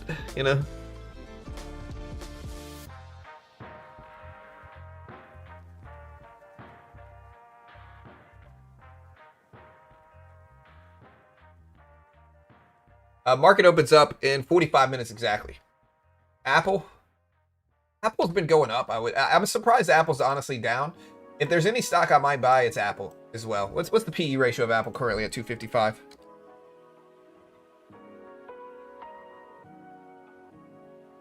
Apple less tech driven. 32 PE ratio is not crazy. What was the CapEx announcement for Apple this quarter though? Yeah, they totaled $12.715 billion for the fiscal year ending September 25th. So, generated $123 billion in free cash flow in 2025, largely returned to shareholders. Apple was the only major tech company to see its CapEx decline. All right, Apple. Fine.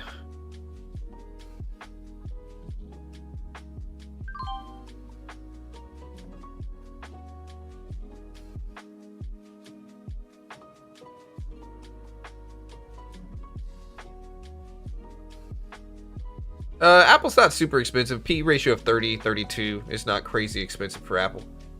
High PE ratio, just to put this in, just so you understand here. Again, Palantir PE ratio currently is about 206. All right, that's price to earnings ratio. Nvidia PE ratio is about 45. So again, Apple's sitting at 30, 32. Again, not an investment professional. Do not copy me. This is not professional investment advice. I might be wildly wrong about this. I'm buying a little bit of Apple. It's small. It's basically just a little diversification. Is what that is.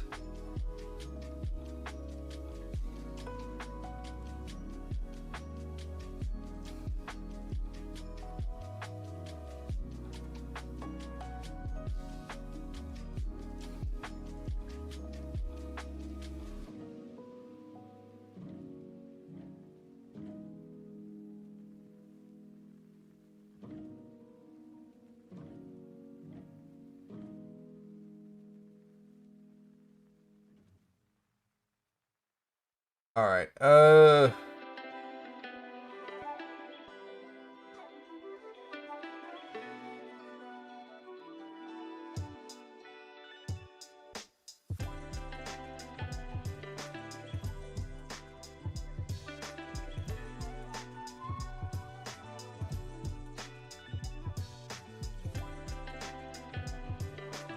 All right, Nasdaq's still looking pretty weak here, guys. I'm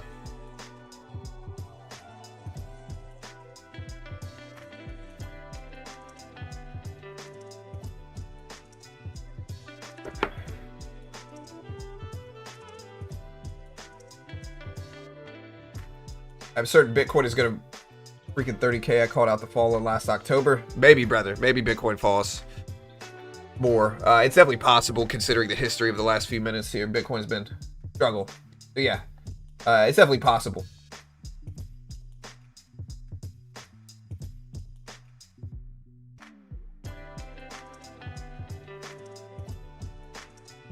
Yeah, so currently, if you use the take profit link, 40% discount right now, 40%.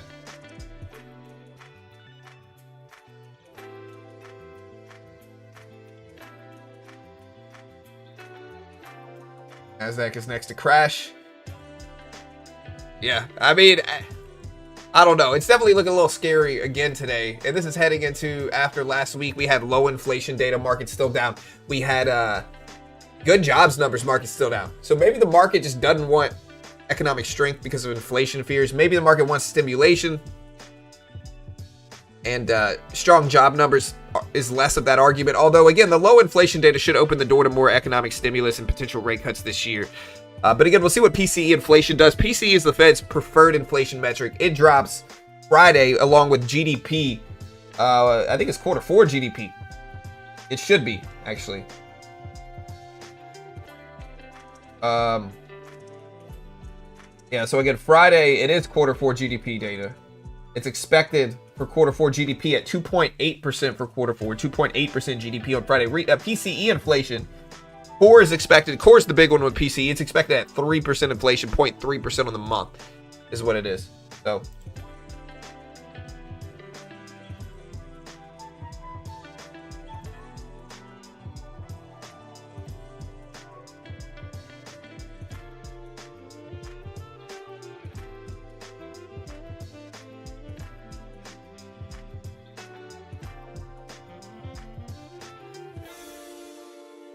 this has all the look of 2000, 2001 sell-off. Takes months to play out the downside.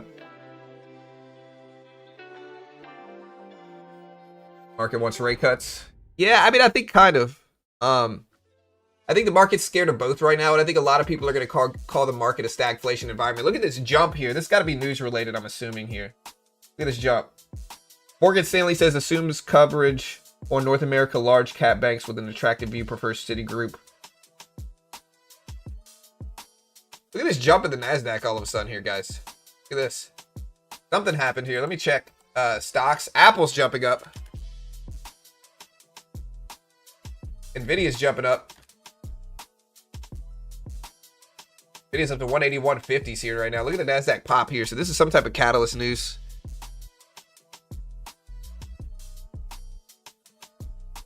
Okay, so Iran's foreign ministry says when exiting the talks with the U.S., he said, quote, "There is no trust between the two parties. We have to continue the negotiations in these conditions," end quote.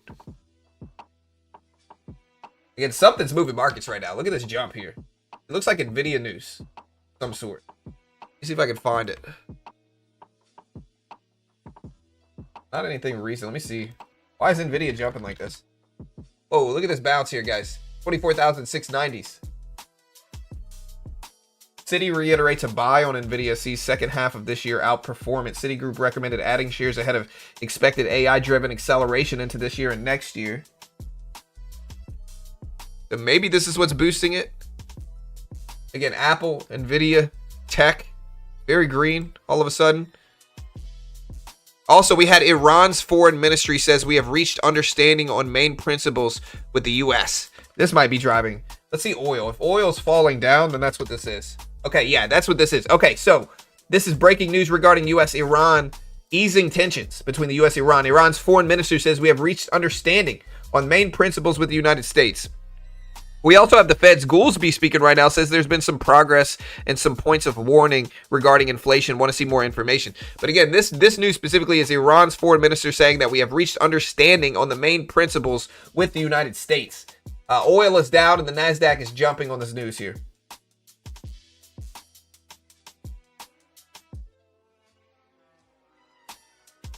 Again, still breaking down. We're at 62.40s right now on oil. NASDAQ, S&P pushing up a little bit here on more stability, less tensions.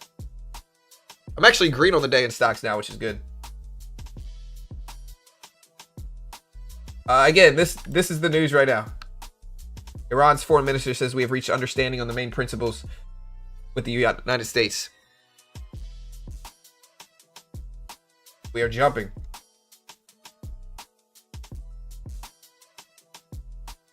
Again, oil's falling. NASDAQ's jumping here.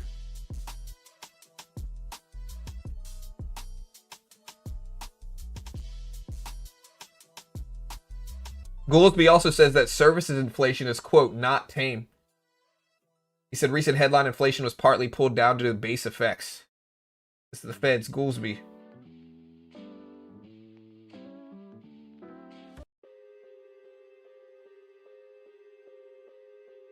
Yeah, this is again basically the worries have been U.S.-Iran tensions this morning. With easing tensions there, NASDAQ's up, oil down. See what gold and silver are doing, but again, oil you can see drop, which shows that that's precisely what this news is the Iran-U.S. easing tensions. Gold's not really moving much, silver's not really moving much. Again, oil dipped heavy on that comment regarding Iran's foreign minister saying we have reached an understanding on the main principles with the United States. I was doing good today too.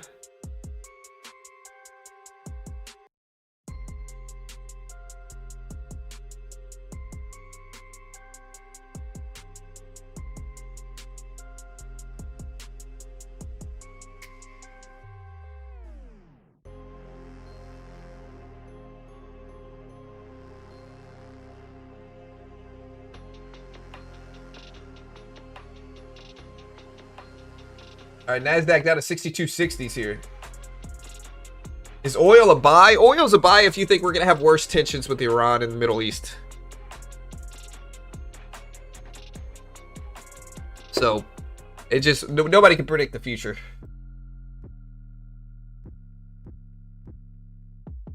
We'll see if these downward pressure moves continue. We got about 30 minutes until the market opens.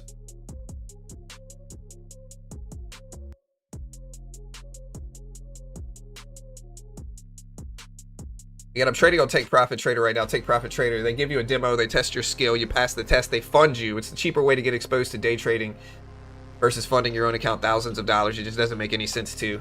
They've got some great rules for funded traders. You can reset funded accounts. There's just a lot of cool stuff. You can use my code BG if you want to take advantage of it. You can see the link pinned at the top of the chat. We appreciate it.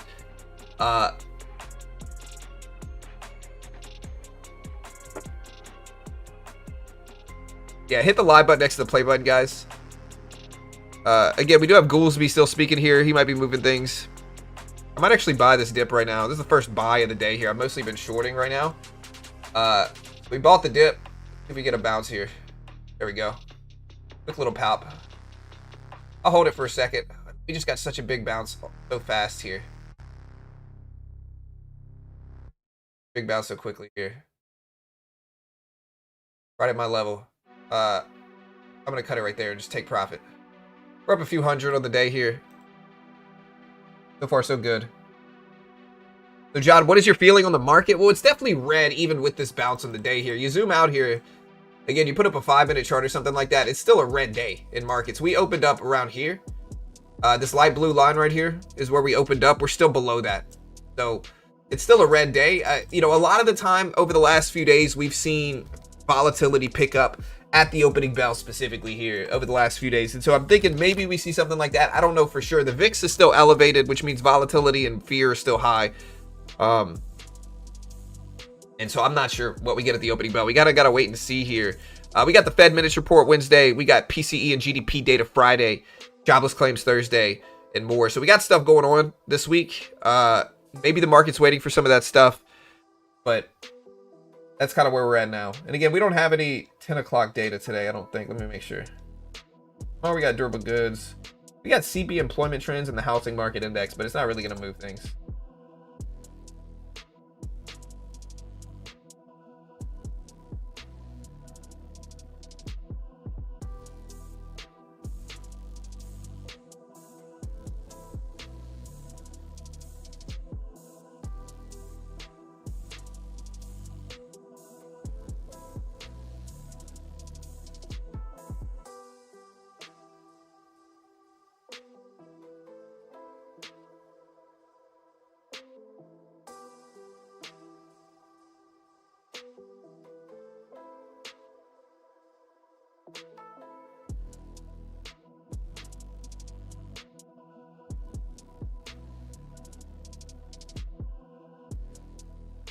All right, guys. So,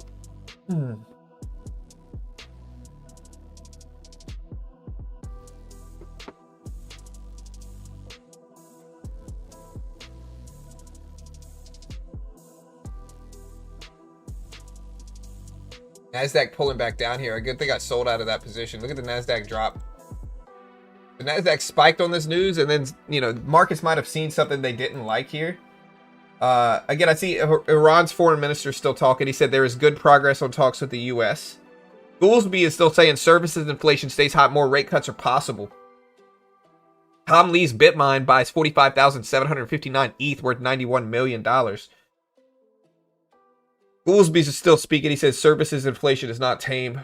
We have known Chair nominee Warsh for a long time and is a big fan of his from working together during the great financial crisis. Goolsbee says we want some evidence that inflation is headed back to 2%.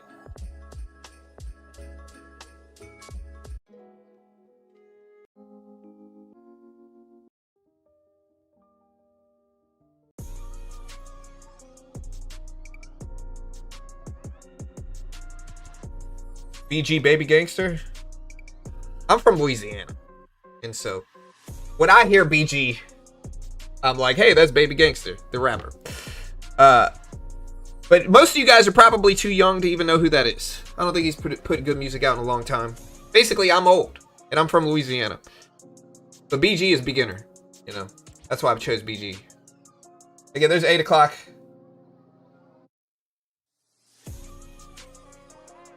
Market went low 670s.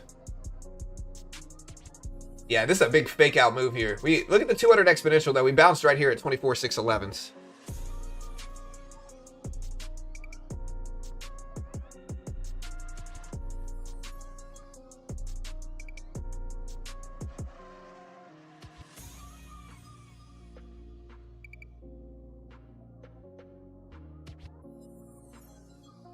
Again, Iran's foreign minister did say that serious and constructive talks led to a general agreement on a set of principles between the U.S. and Iran, that there is good progress on talks with the United States. This originally made oil dip and the NASDAQ pop. NASDAQ has now basically filled most of the gap. I would say about 80% of the gap. It bounced on the 200 exponential on a 1 minute chart, as it does. But again, now we're sitting pretty close to lows of the day again, heading into the opening bell in 30 minutes. We'll see if we hold here.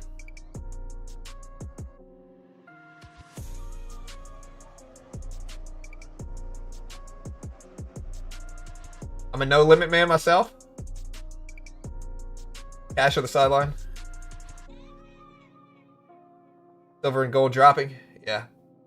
Again, you can see the VIX is still elevated. Oil still down from easing tensions, less scarcity. Or more scarcity makes oil prices go up. Less scarcity and stability, like some of these comments suggest, is making oil drop.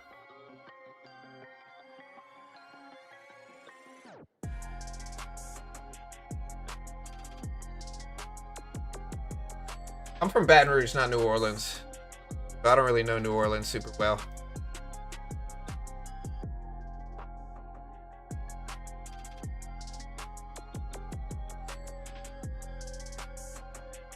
Chopper City. I had that CD back in the day. I can't remember what it was. I can't remember the name of it. It was good. I was like 13 listening to that from the suburbs, but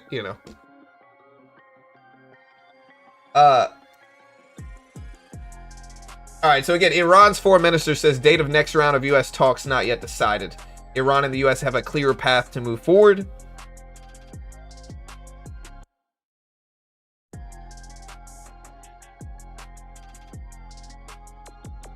Why he looks like he's from Boston? Boston? Do I look like a Bostonian right now? I'm going to assume that's a compliment, but I don't know if it is or not, But I'm going to be optimistic and just say that is.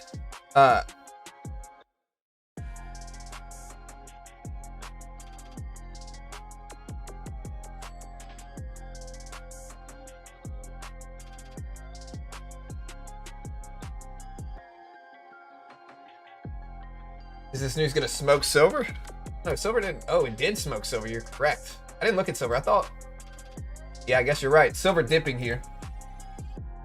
Silver, gold. Gold more than silver thrives on instability. But I guess silver did not like this, man. Silver's getting hit.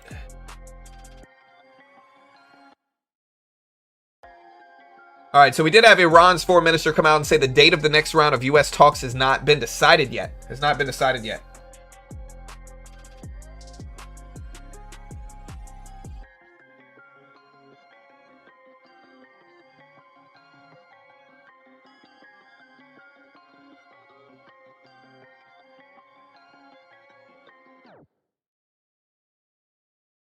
NASDAQ started to bounce up a little bit here, though.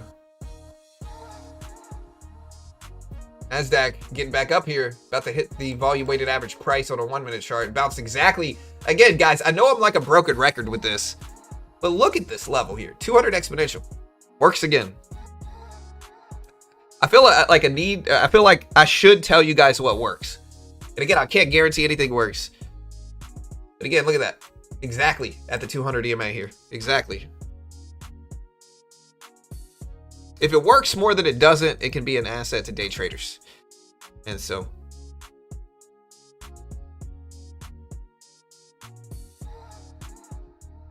And here's oil. Oil's still down. Oil's now technically red on the day after that drop too.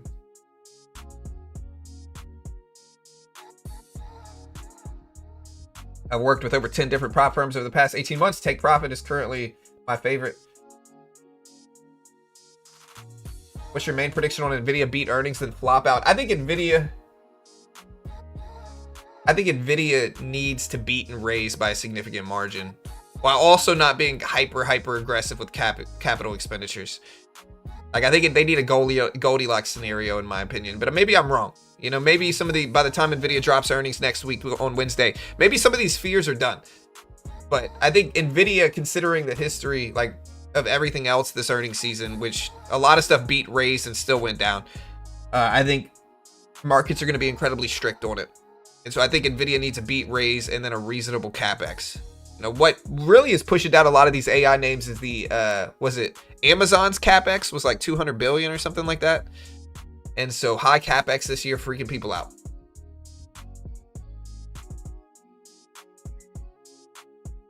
That's my guess here. Again, I don't know for sure.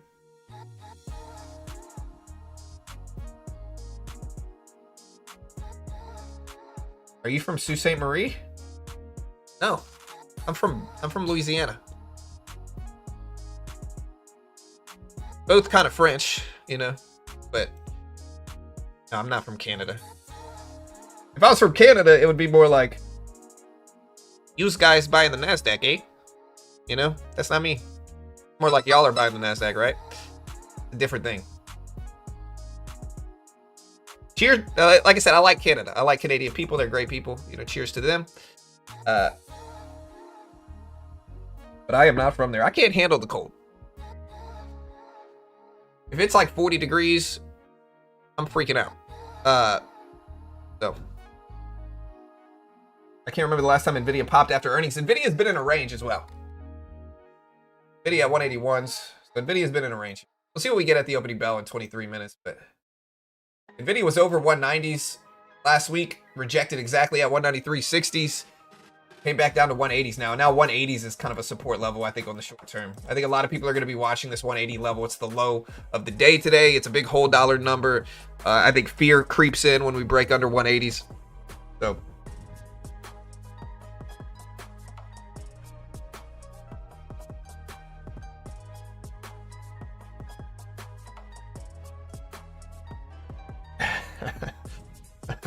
that's a Green Bay dude.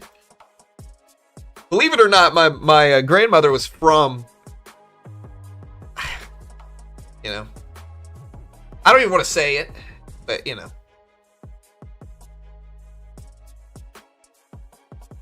Cheers to the Green Bay area. You know.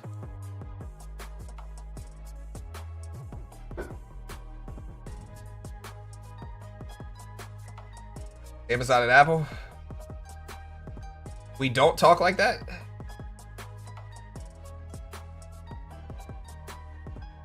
I'm green at Apple. Let's see if it holds.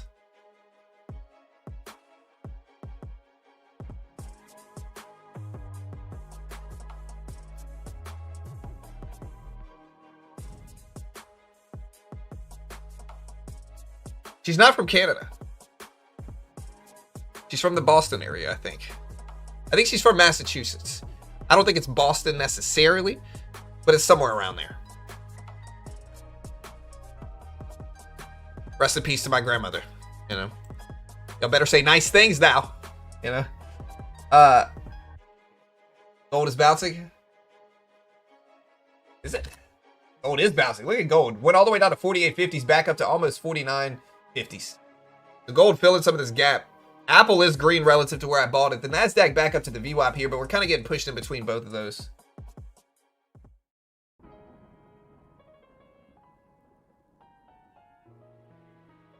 Austin, Texas. The utopia of America. All right, guys, 20 minutes left. 20 minutes. ServiceNow CEO and CFO terminate stock trading plan. The CEO announced their intent to purchase 3 million shares for ServiceNow. I see somebody asking to look at this, and they had news just come out. Again, this was from specifically that ServiceNow CEO and CFO were terminating their stock trading plan, and the CEO is announcing their intent to purchase 3 million shares of NOW stock, now stock.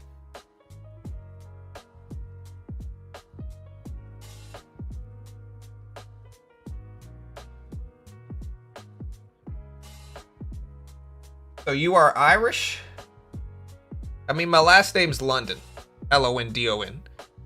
You know, like the city. So I'm sure I got some Irish in me. My beard is also red, and apparently my wife only told me this the other day, but when the sun hits my hair, some of it is a little red. So I've been a secret ginger this whole time. I've always kind of judged gingers a little bit. Apparently I'm kind of what? Who knew, man? Who knew? Only took me 30-something years to figure that out. Again, now testing highs after CEO announces their intent to purchase 3 million shares.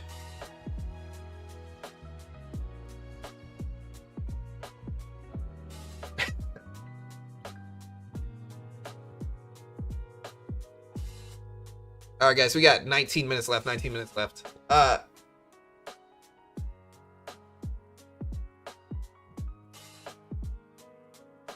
I'm green on the day. That's good.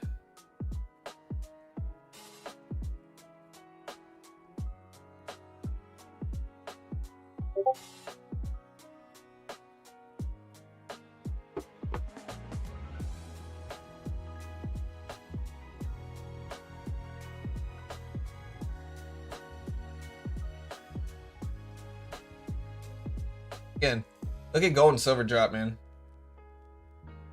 Again, talks with Iran concluding. Gold. Silver. Silver's honestly retraced all the way back up to 74s. But silver's had a tough couple weeks here as well. So.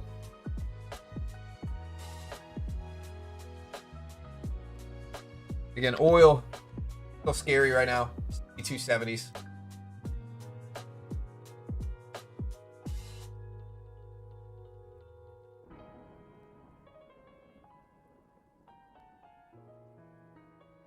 ServiceNow had news that their CEO is planning to buy about $3 million worth of shares.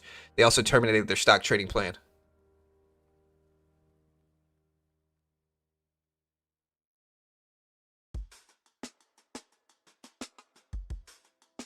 Don't look old enough to know who Ginger is. Talk about Ginger from, is it Gilligan's Isle?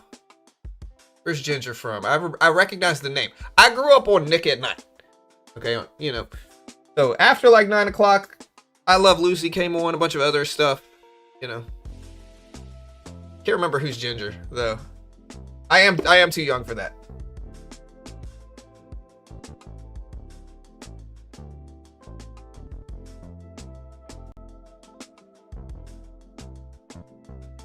Again, 17 minutes. NASDAQ up to 24.6s here.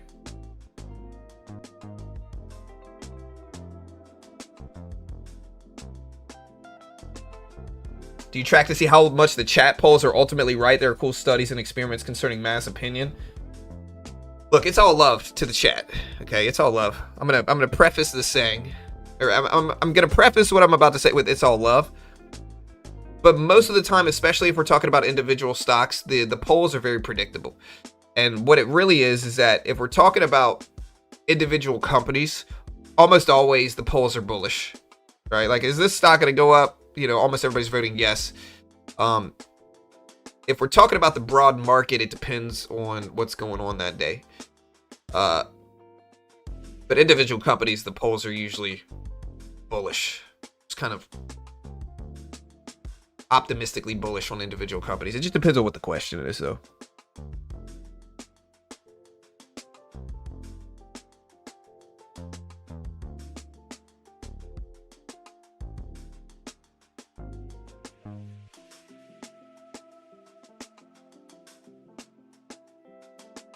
It's okay, brother. Trading makes you smarter. I know. I get it, man. I get it. That's why I'm here. You know, I need it. I need it, apparently. Again, markets are still reacting here. We have 15 minutes left. Markets are still reacting to the Iran foreign ministry leader saying, when exiting talks with the U.S., there is no trust between the two parties. We have to continue with the negotiations in these conditions. But also that we have reached understanding on the main principles with the United States. Right, this is making oil drop. It's now technically green on the day over this previous closing price, but still red since these talks concluded and more optimistic statements came out. And again, we're heading for the opening bell here. Markets are mostly down. Tech is down. There's still a lot of risk-off sentiment. People are gravitating towards less risky assets versus risk-on assets like equities and tech. Bond prices are going up. TLT is up. Yields are down this morning after last week's slower than expected inflation data. And we'll see if these pressures continue into the opening bell. Again, a lot of the time at the opening bell recently, we've seen economic data come out, market news come out, and markets wait until the opening bell, and then we have big reactions. I'm not saying that's going to happen today, but that's something that we have seen over the past few weeks for sure. We have seen that dynamic over the last few weeks. And again, we'll see if it continues.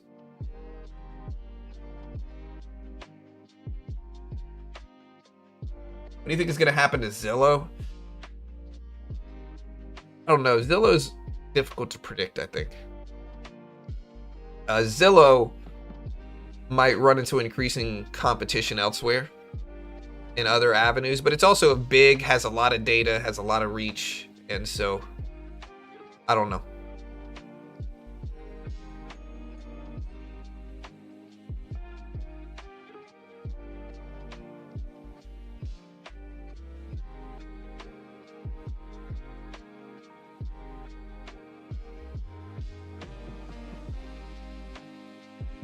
Okay, thank you, Sam. Huge pop at the opening bell. Again, guys, bull or bear for the opening bell here today. I'm going to do another poll regarding the open.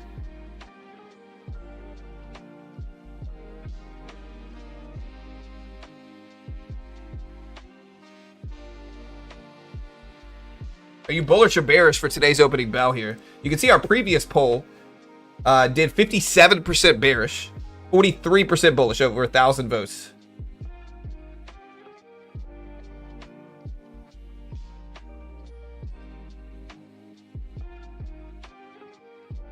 Yeah, later, Sam. Have a good day, brother. Again, we are going to be trading NASDAQ futures today.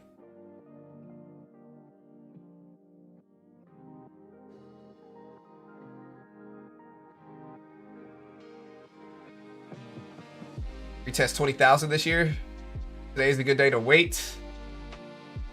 Yeah, honestly, this poll at the opening bell is pretty split so far out of about 50 votes we initially got just now in about 10 seconds. Pretty 50-50 split down the middle, honestly.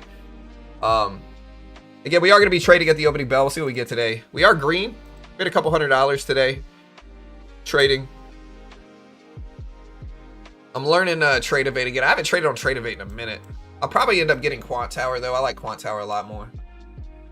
But, yeah, we'll see what we get.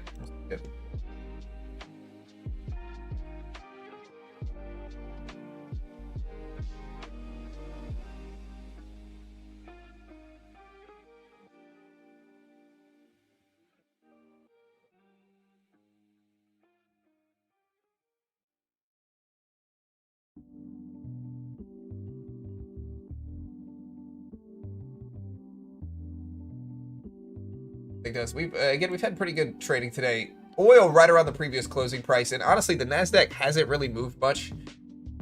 Like, look, this is the range over the last few minutes here. It's basically been riding this VWAP area. It hasn't really moved much over the past few. So, I kind of got to just wait for some good movement. Again, you can check out Take Profit Trader if you want to help support me. Use the promo code BG. BG.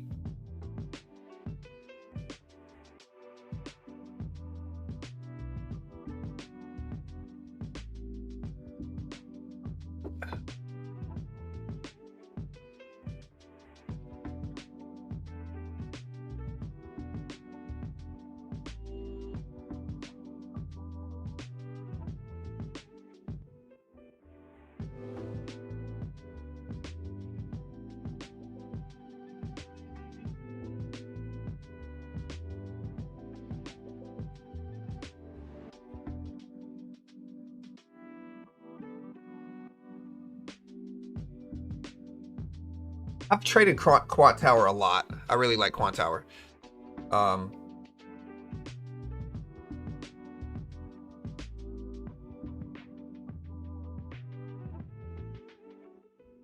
if you use my link pinned at the top of the chat or use promo code BG, you get 40% off Take Profit TPT. Again, it's an affiliate link. You want to help support the channel. We appreciate it.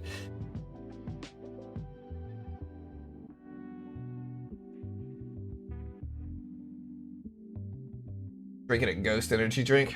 Honestly, my wife drinks those. My daughter drinks them too. I'm not a big energy drinks person. It's too much. It's too much. Like, I don't feel like being wired that much. Now it's flying. Yeah, now got news that their CEO is going to buy like $3 million worth of shares here. So it ended up gapping up on this news, but now it's pulling back some here. Yeah, Nasdaq's kind of flat.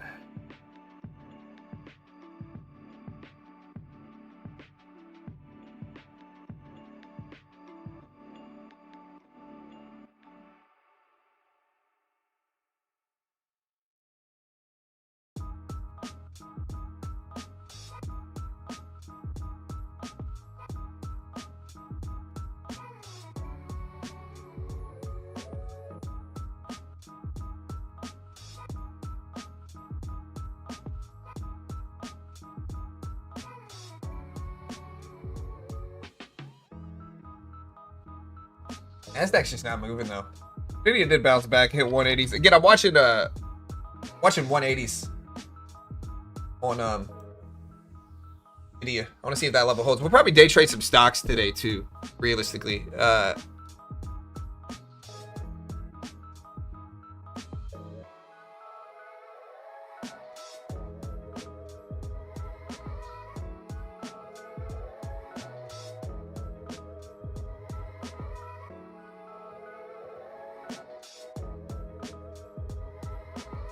We did buy Apple a little bit this morning. We'll see what happens there. Nasdaq's starting to fight its way back up, though. It's going a little green here.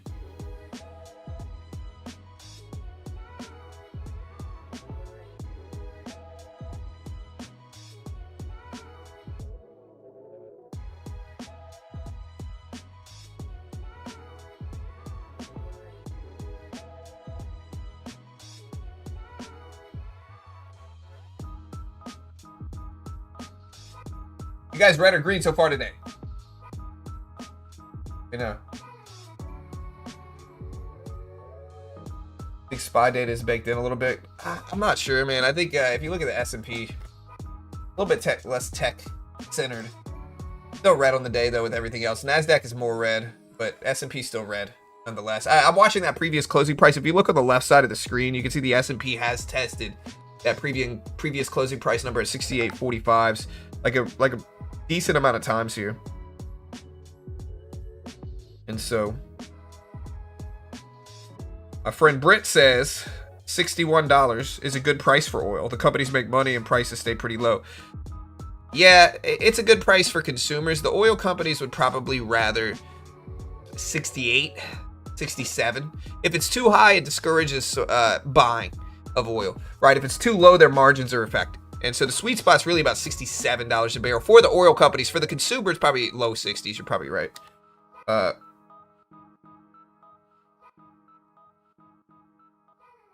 do you think is the perfect price per barrel of oil? Guys, let me know.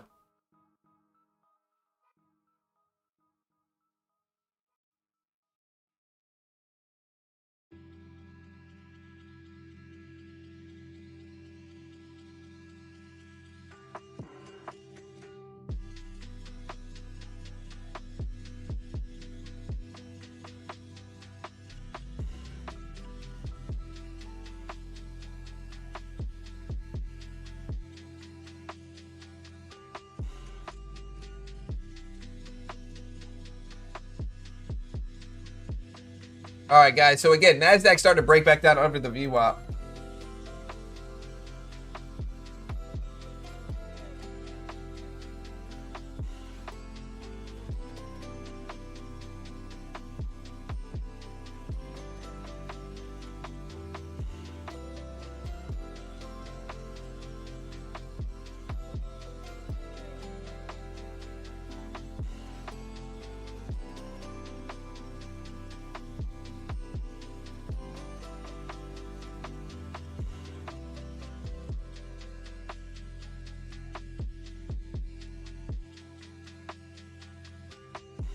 All right, guys.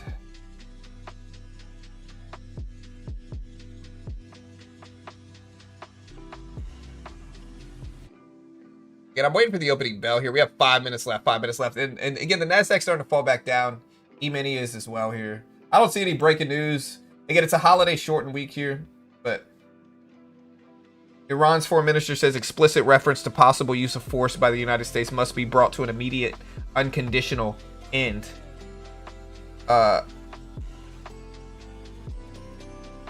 Again, the White House is apparently backing the Digital Asset Market Clarity Act. So let's see if that holds here. But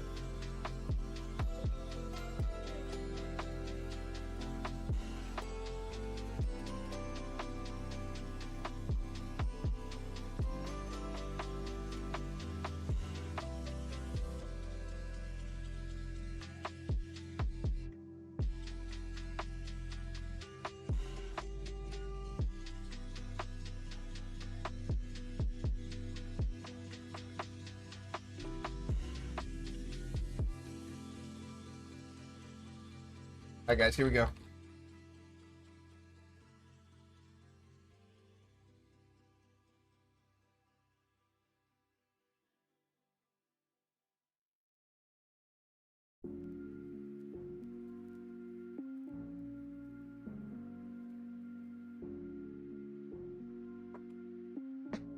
Silver could possibly collapse. Silver's definitely a little sketchy, I think, right now. It's just moving wild swings. And long term, again, I'm going to go back to it. I think gold and silver will probably be fine long term. I mean, it's gold and silver.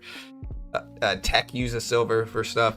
They use a little bit of gold as well, but not as much. But the point is, long-term inflation hedges like gold and silver, long-term are going to be fine. Short-term, there's kind of wild swings in these assets right now. I mean, silver went up to 120s, back down to 70s right now. The swings are big percentages, and so there's obviously risk regardless of whether they're going to go up long-term in those markets. I think this is very clear. Look at Alphabet breakdown. So Google is falling down here ahead of the opening bell down to 300s. Again, you can look at other microchip stocks. Nvidia is actually pushing up a little bit. Probably why the market is flat.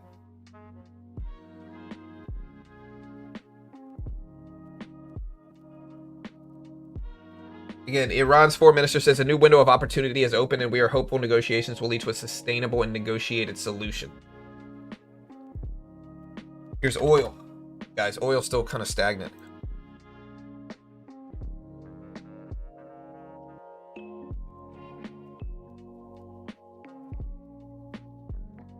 Here we are going to day trade live at the open. Let's see what we get.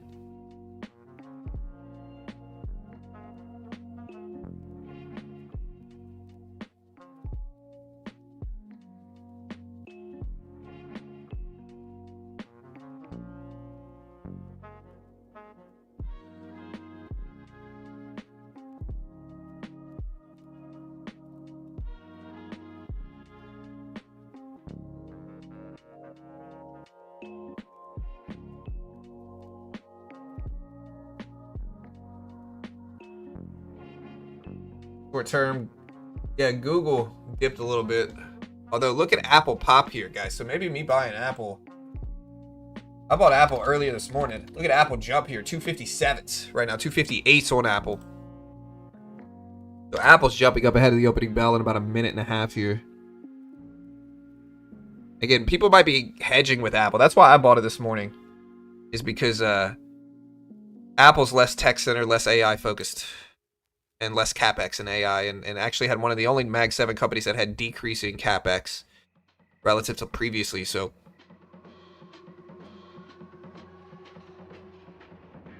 not Guru John doesn't predict anything on gold because I have no idea what it's going to do, sir.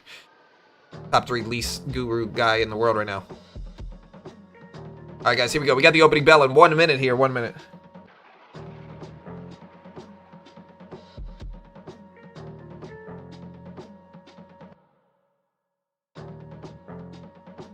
Yeah, earnings this week are a little bit slow, that's for sure.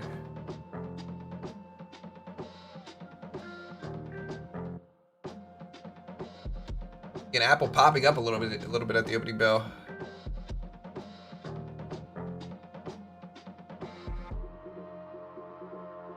All right, guys, here we go. Here's the opening bell in 20 seconds. Hit the live button next to the play button. Put it in 2x speed. You'll catch up to the stream. A little bit more quiet today. We did have some news, but it wasn't anything big. Here we get, again, 10 seconds. A little bit less than that, actually.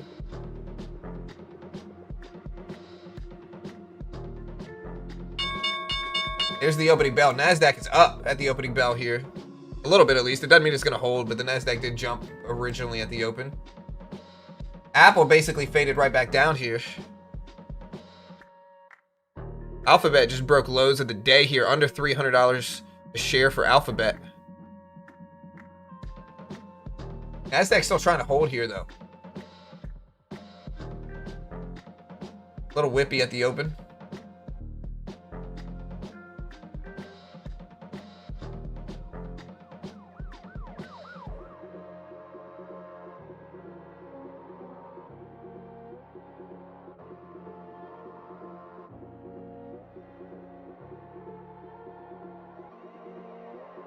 All right, now we're getting red at the opening bell here. Here's the 200 exponential on the NASDAQ, though. So it's still too early. I don't really trade the opening bell like this. But, we'll give it a second here. Okay, look at the NASDAQ fall. See if it holds. Again, this is take profit trader. I'm on a trade evade. But I gotta let a couple minutes play out first.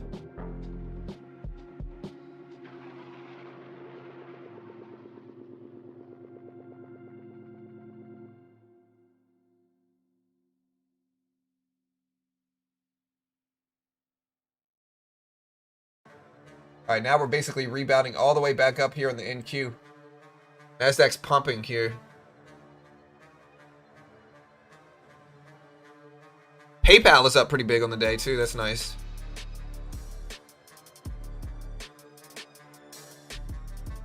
PayPal up to 41s right now. 41s at the opening bell here. The bulls regain control now. Still red on the day, but starting to fill some of the gap.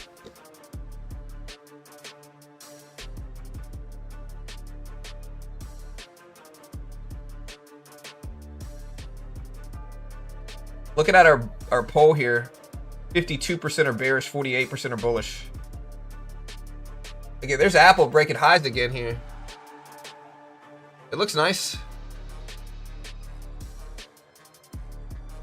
I'll buy a dip here in the S&P here if we get one right here. A little early for me, but that's all right. We're gonna add, and then we're gonna leave it here.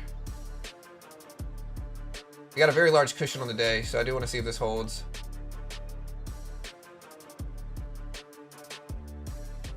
Fake out.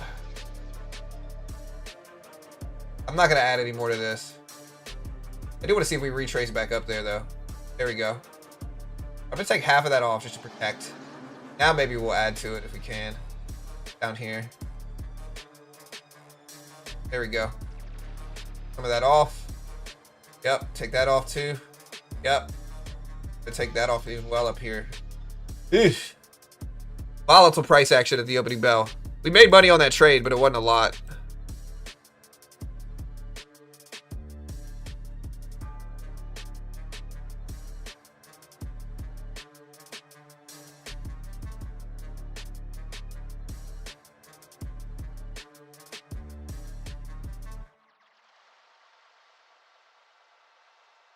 We just jumped back in another trade here.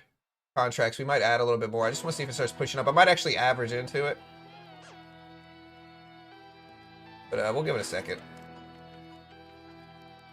Add a little bit more. There we go. Take that off immediately and let the rest work just in case we can't hold. So far so good though. There we go.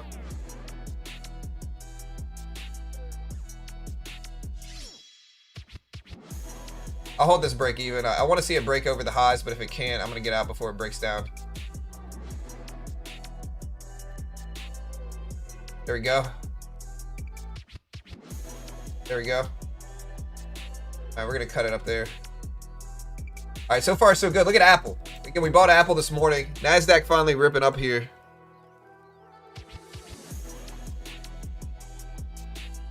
See if this continues. Again, Apple pushing. PayPal pushing. Nvidia's kind of flat. Meta's flat.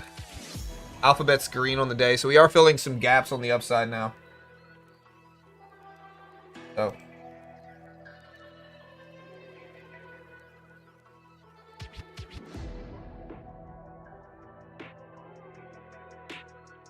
I'm trading on Take Profit Trader right now, which has got some great rules for funded accounts.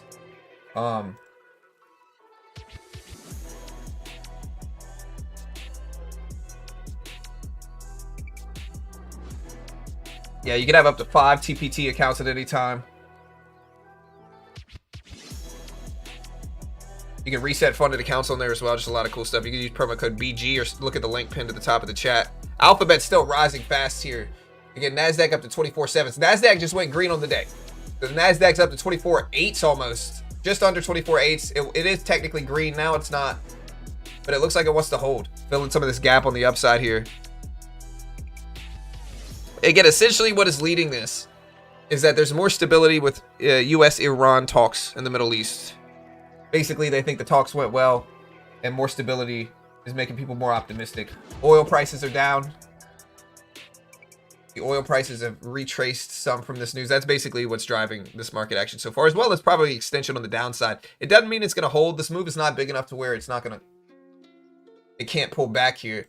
But the NASDAQ right over that previous closing price. Here's the red to green level on the NQ. We just went green on the day. We are now technically green up here. We are now technically green. No, I'm using TPT. Sublimed. Yeah, I'm getting used to Trade of 8.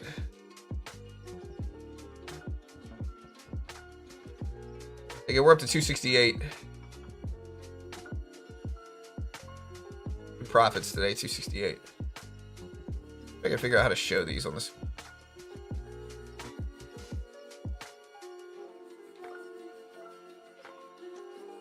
A setup for shorts showing in the E-mini. Yeah, NASDAQ trying to get over that red to green level here. See if it holds now. Contract just ran out, Steph.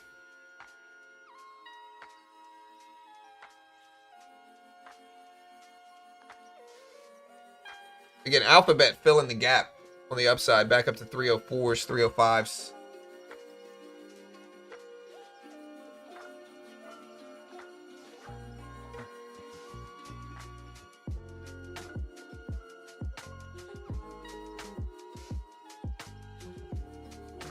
Yeah, we're at 24.800s now, 24.8s.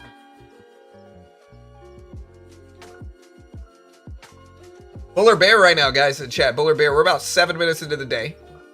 You guys bullish or bearish on this price?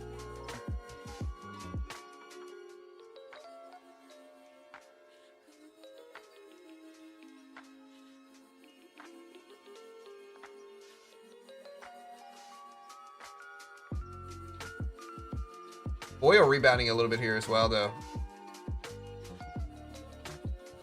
Oh, Meta. Are you able to teach how you trade? Usually I look for trend continuation patterns. I'll sometimes trade momentum, which is what I did this morning, but I'm looking for trend continuation patterns. So like an example of this is if the NASDAQ opens up, goes like this. I don't mind buying off the VWAP, which is what I did, and looking for a rise back up.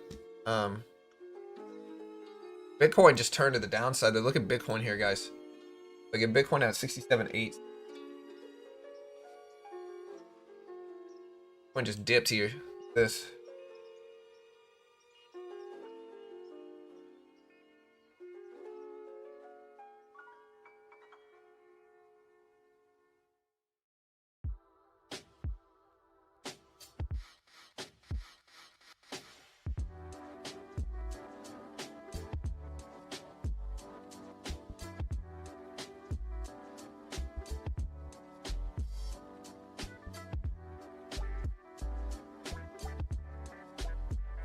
All right, look at this Bitcoin drop right now.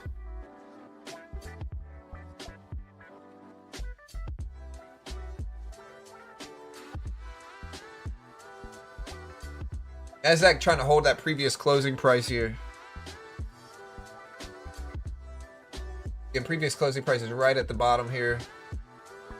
Might actually start shorting this. I'll try. It's kind of a risky short. We'll take a couple contracts here. If we push back down, the momentum is pretty strong, but I want to see if we retrace back down some here.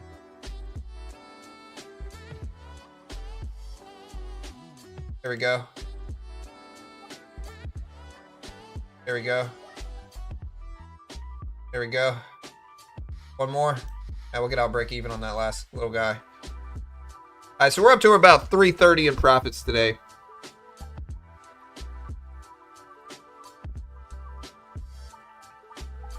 Bitcoin flushed. 900 silver puts. Where's silver at? Silver down to 73.30s.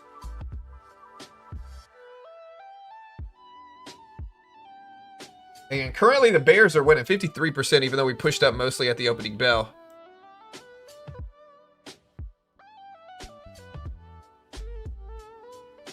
I'm gonna take a little bit off of Apple, dude. I'll probably day trade some stocks too.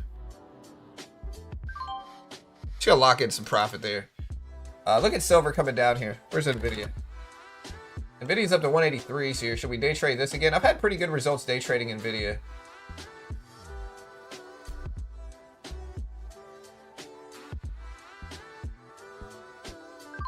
I'm gonna short Nvidia. It's kind of a risky short, but I just want to see if it pulls back down to that previous closing price. We'll slowly add to it, and if we push up too much, we'll cut it. Alright, there's 100 shares. Kind of small still. Take a little bit more. I'm just looking for a pullback to this light blue line right here.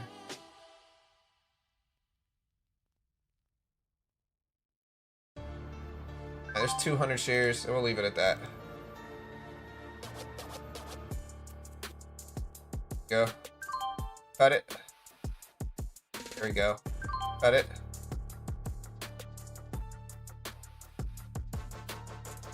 That's close enough to my level. We made about 50 bucks in like, what, 10 seconds there? That's fine. Let's see what else we can get involved with.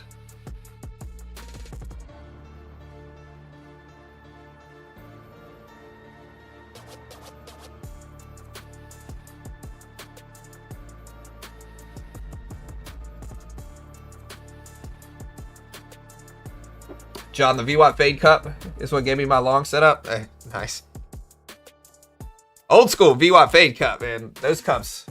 I still got some of them somewhere. I don't know where the heck they are, bro. My family drinks out of those mugs. They have no idea what a VWAP Fade is, but the whole family walks around with those mugs.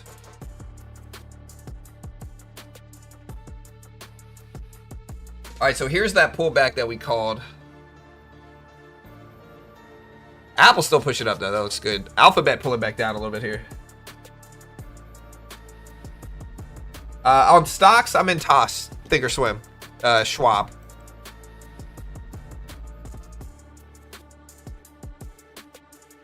Look at Nvidia pulling back to that level here.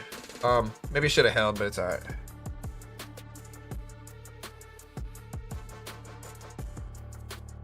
Covered by Bitcoin. Yeah, look at Bitcoin here. Look at this. Bitcoin down to 67s again. What's my favorite finance movie? Probably The Big Short. I like Margin Call a lot too, though. I like Margin Call a lot. Big Short or Margin Call, probably. You know, Wall Street's good too. But look at Bitcoin, guys. Bitcoin down to 67 even here. Here's 67 even. So again, this is falling. Looking sketchy in the market this morning, guys.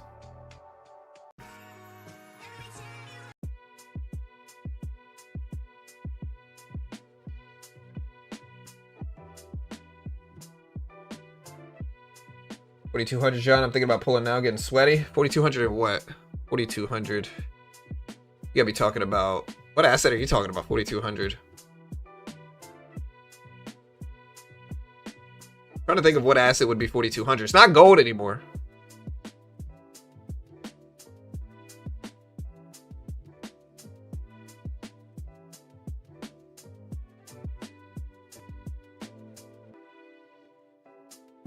Again, Alphabet pulling all the way back down here is kind of dragging the NASDAQ down. Silver profits. Okay. Yeah, just be careful, brother. Be careful. Not an investment. Again, silver's wild right now. Nvidia's starting to turn, though. Look at this. So was the poll correct? Poll bears were winning 53%. Poll correct here. Looks like it.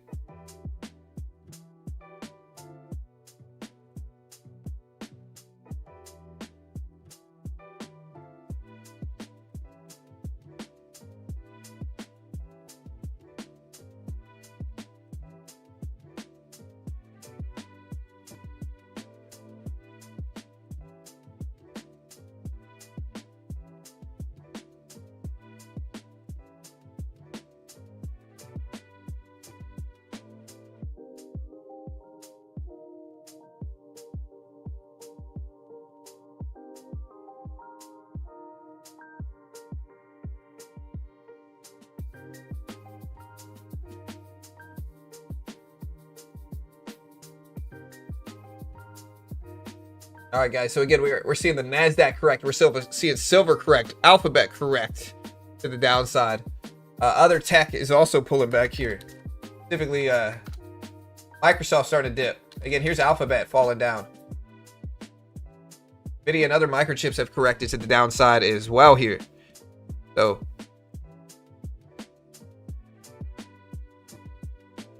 I don't see any news driving this. Although, again, the NASDAQ is at the volume-weighted average price.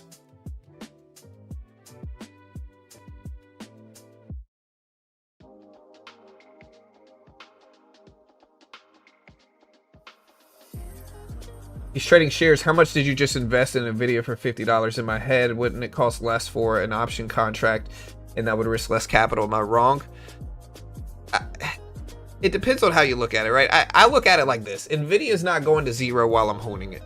So just, regardless of how much I spend on that trade, I'm not risking that anywhere near that much.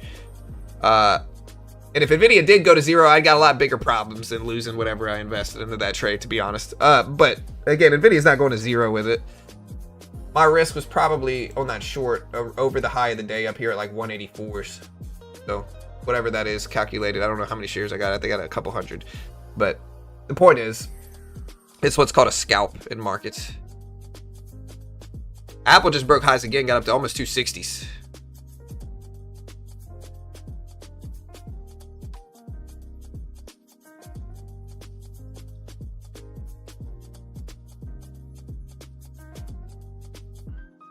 Yeah, Bitcoin is fading heavy.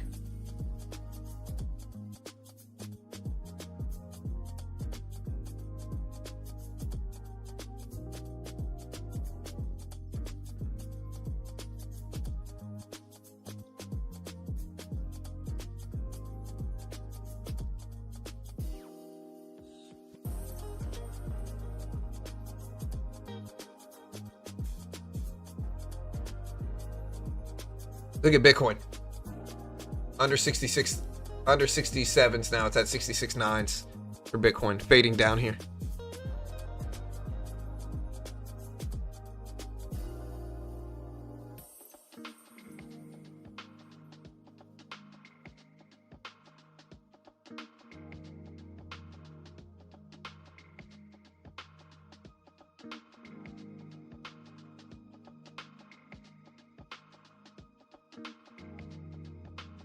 Bitcoin down 2.8%. Yeah, it's fallen.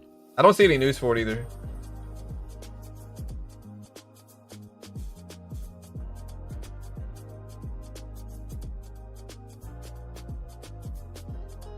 Yeah, Bitcoin fading. And here's silver. Silver down to under 73s now. See if it holds. Looking a little scary.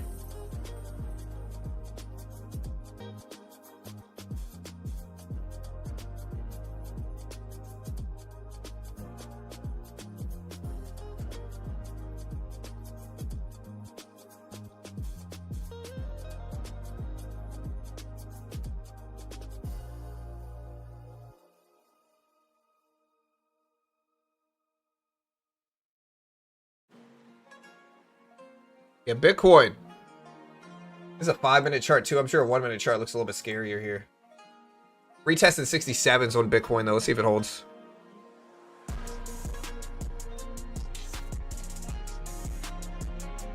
You might be a little delayed on the stream, Sublime. My contract was over, you know.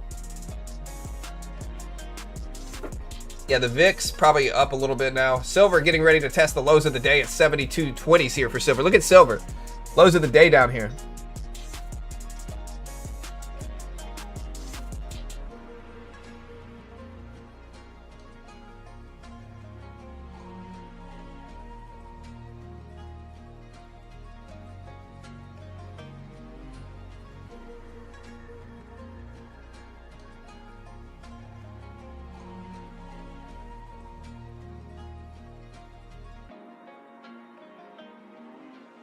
What the heck?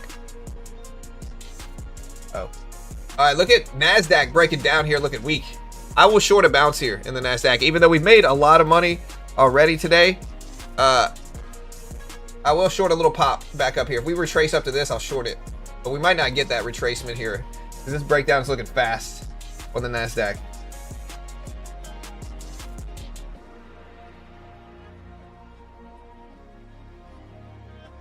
All right, I'll short a little bit. Wait, what happened? I clicked it, nothing happened. What just happened? Hold on. Okay, we're not in a trade. What just happened? Oh, I know what I did. Hold on. I know exactly what I just did. Is Trader Bay down right now?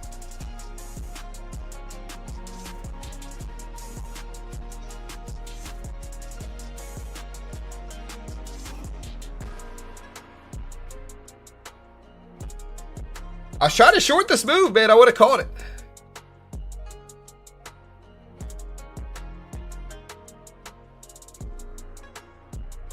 This Trader Bay's not down.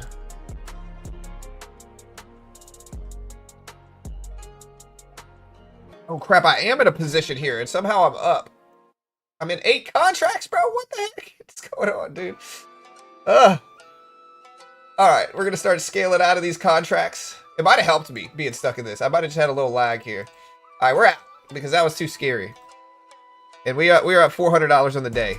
But man, dude, my shorts were correct. I really wanted to short it up here. But that's alright. You know, that's okay. I know what I did. I logged into a different account from a different browser, and it logged me out. All right, we're gonna short this bounce for sure here.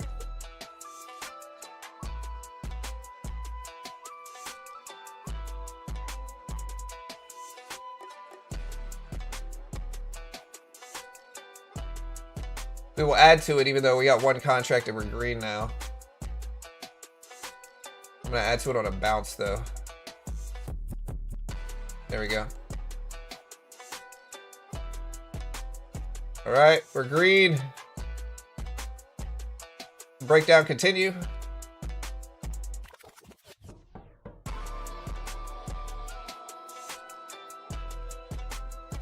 Took half off there. Let the breakdown continue a little bit more down here. There we go. Yes, sir. All right, we're gonna cut it right there. All right, we're at about 500. That's good.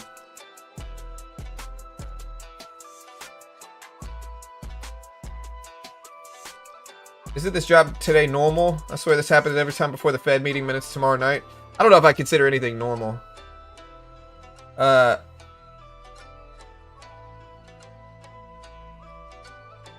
Somehow the lag, which was my fault. Again, I logged into a different instance of it. I appreciate the donation. Thanks so much though. And thank you, bro. Appreciate it. I don't know if it's normal.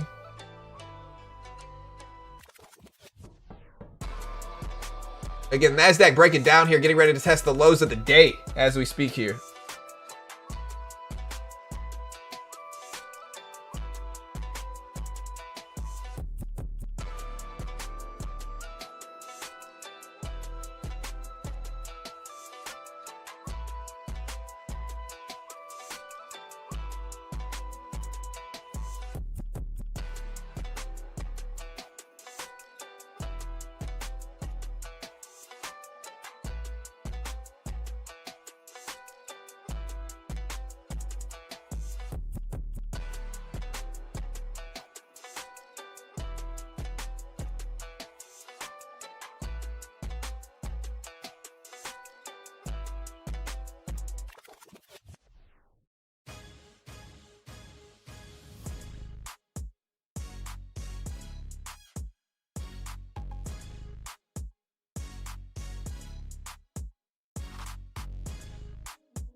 guys. So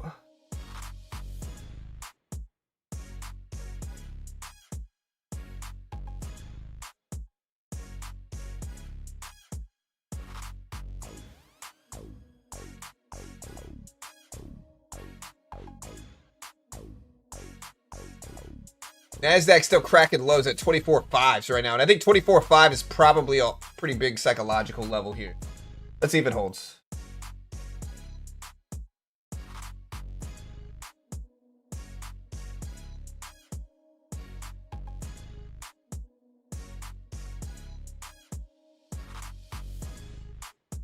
NASDAQ just tapped 24.5s. I will buy this here, to be honest. Try to buy it. We got 2 contracts. We've got a large cushion on the day. I just want to see if we bounce at 24.5. It's a big psychological whole dollar number. There we go. Here's the bounce. Yes, sir. All right. We're going to cut this here. We only have 2/3 of the position left. Start to break down here. We will get out quickly. Big whole dollar number. Want to give it time. Crack that level though, I'm out.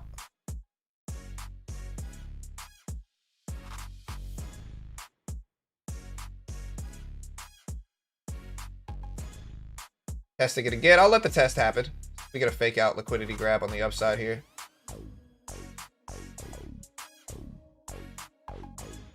All right, we're testing this 24.5 level. We want to hold. There we go. Yep.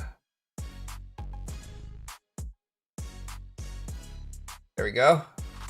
Yep. All right, I'm going to cut it right there. Easy money. Yeah, we're up almost 600 today, which is nice.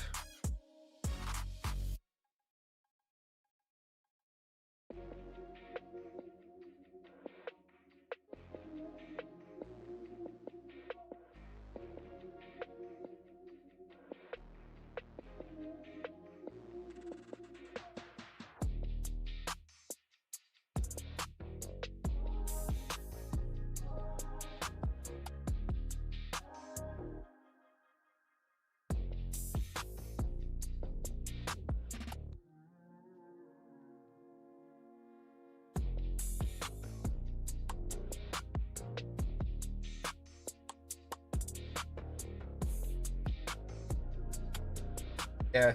So Wednesday we have the Fed minutes report as well. We did get the bounce. I'm out though now. I'll probably cut it out of here though, guys.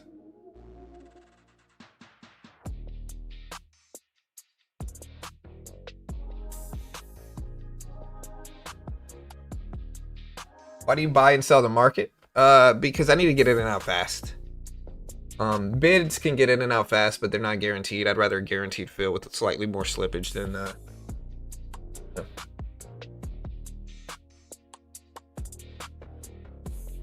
I went long and short today, to be honest.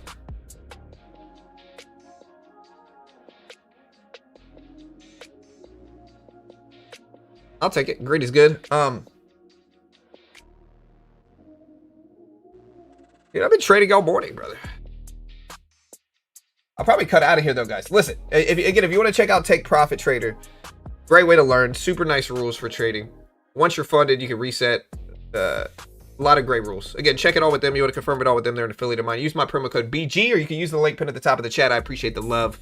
Super helpful to support our free content. Everything's free here. We don't sell a course. Don't even claim to be experts. Everything we do is free. Cover economics as soon as it comes out. So check it out. NASDAQ just broke under 24.5s here. Under 24.5s. We'll see if these swings continue in the market, to be honest.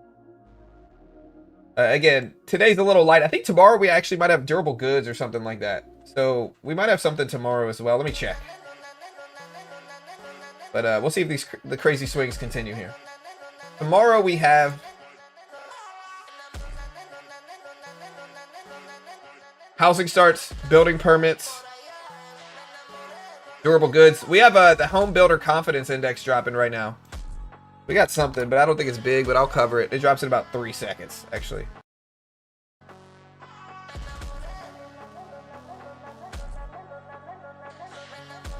And so, yeah, so the home builder confidence index just dropped.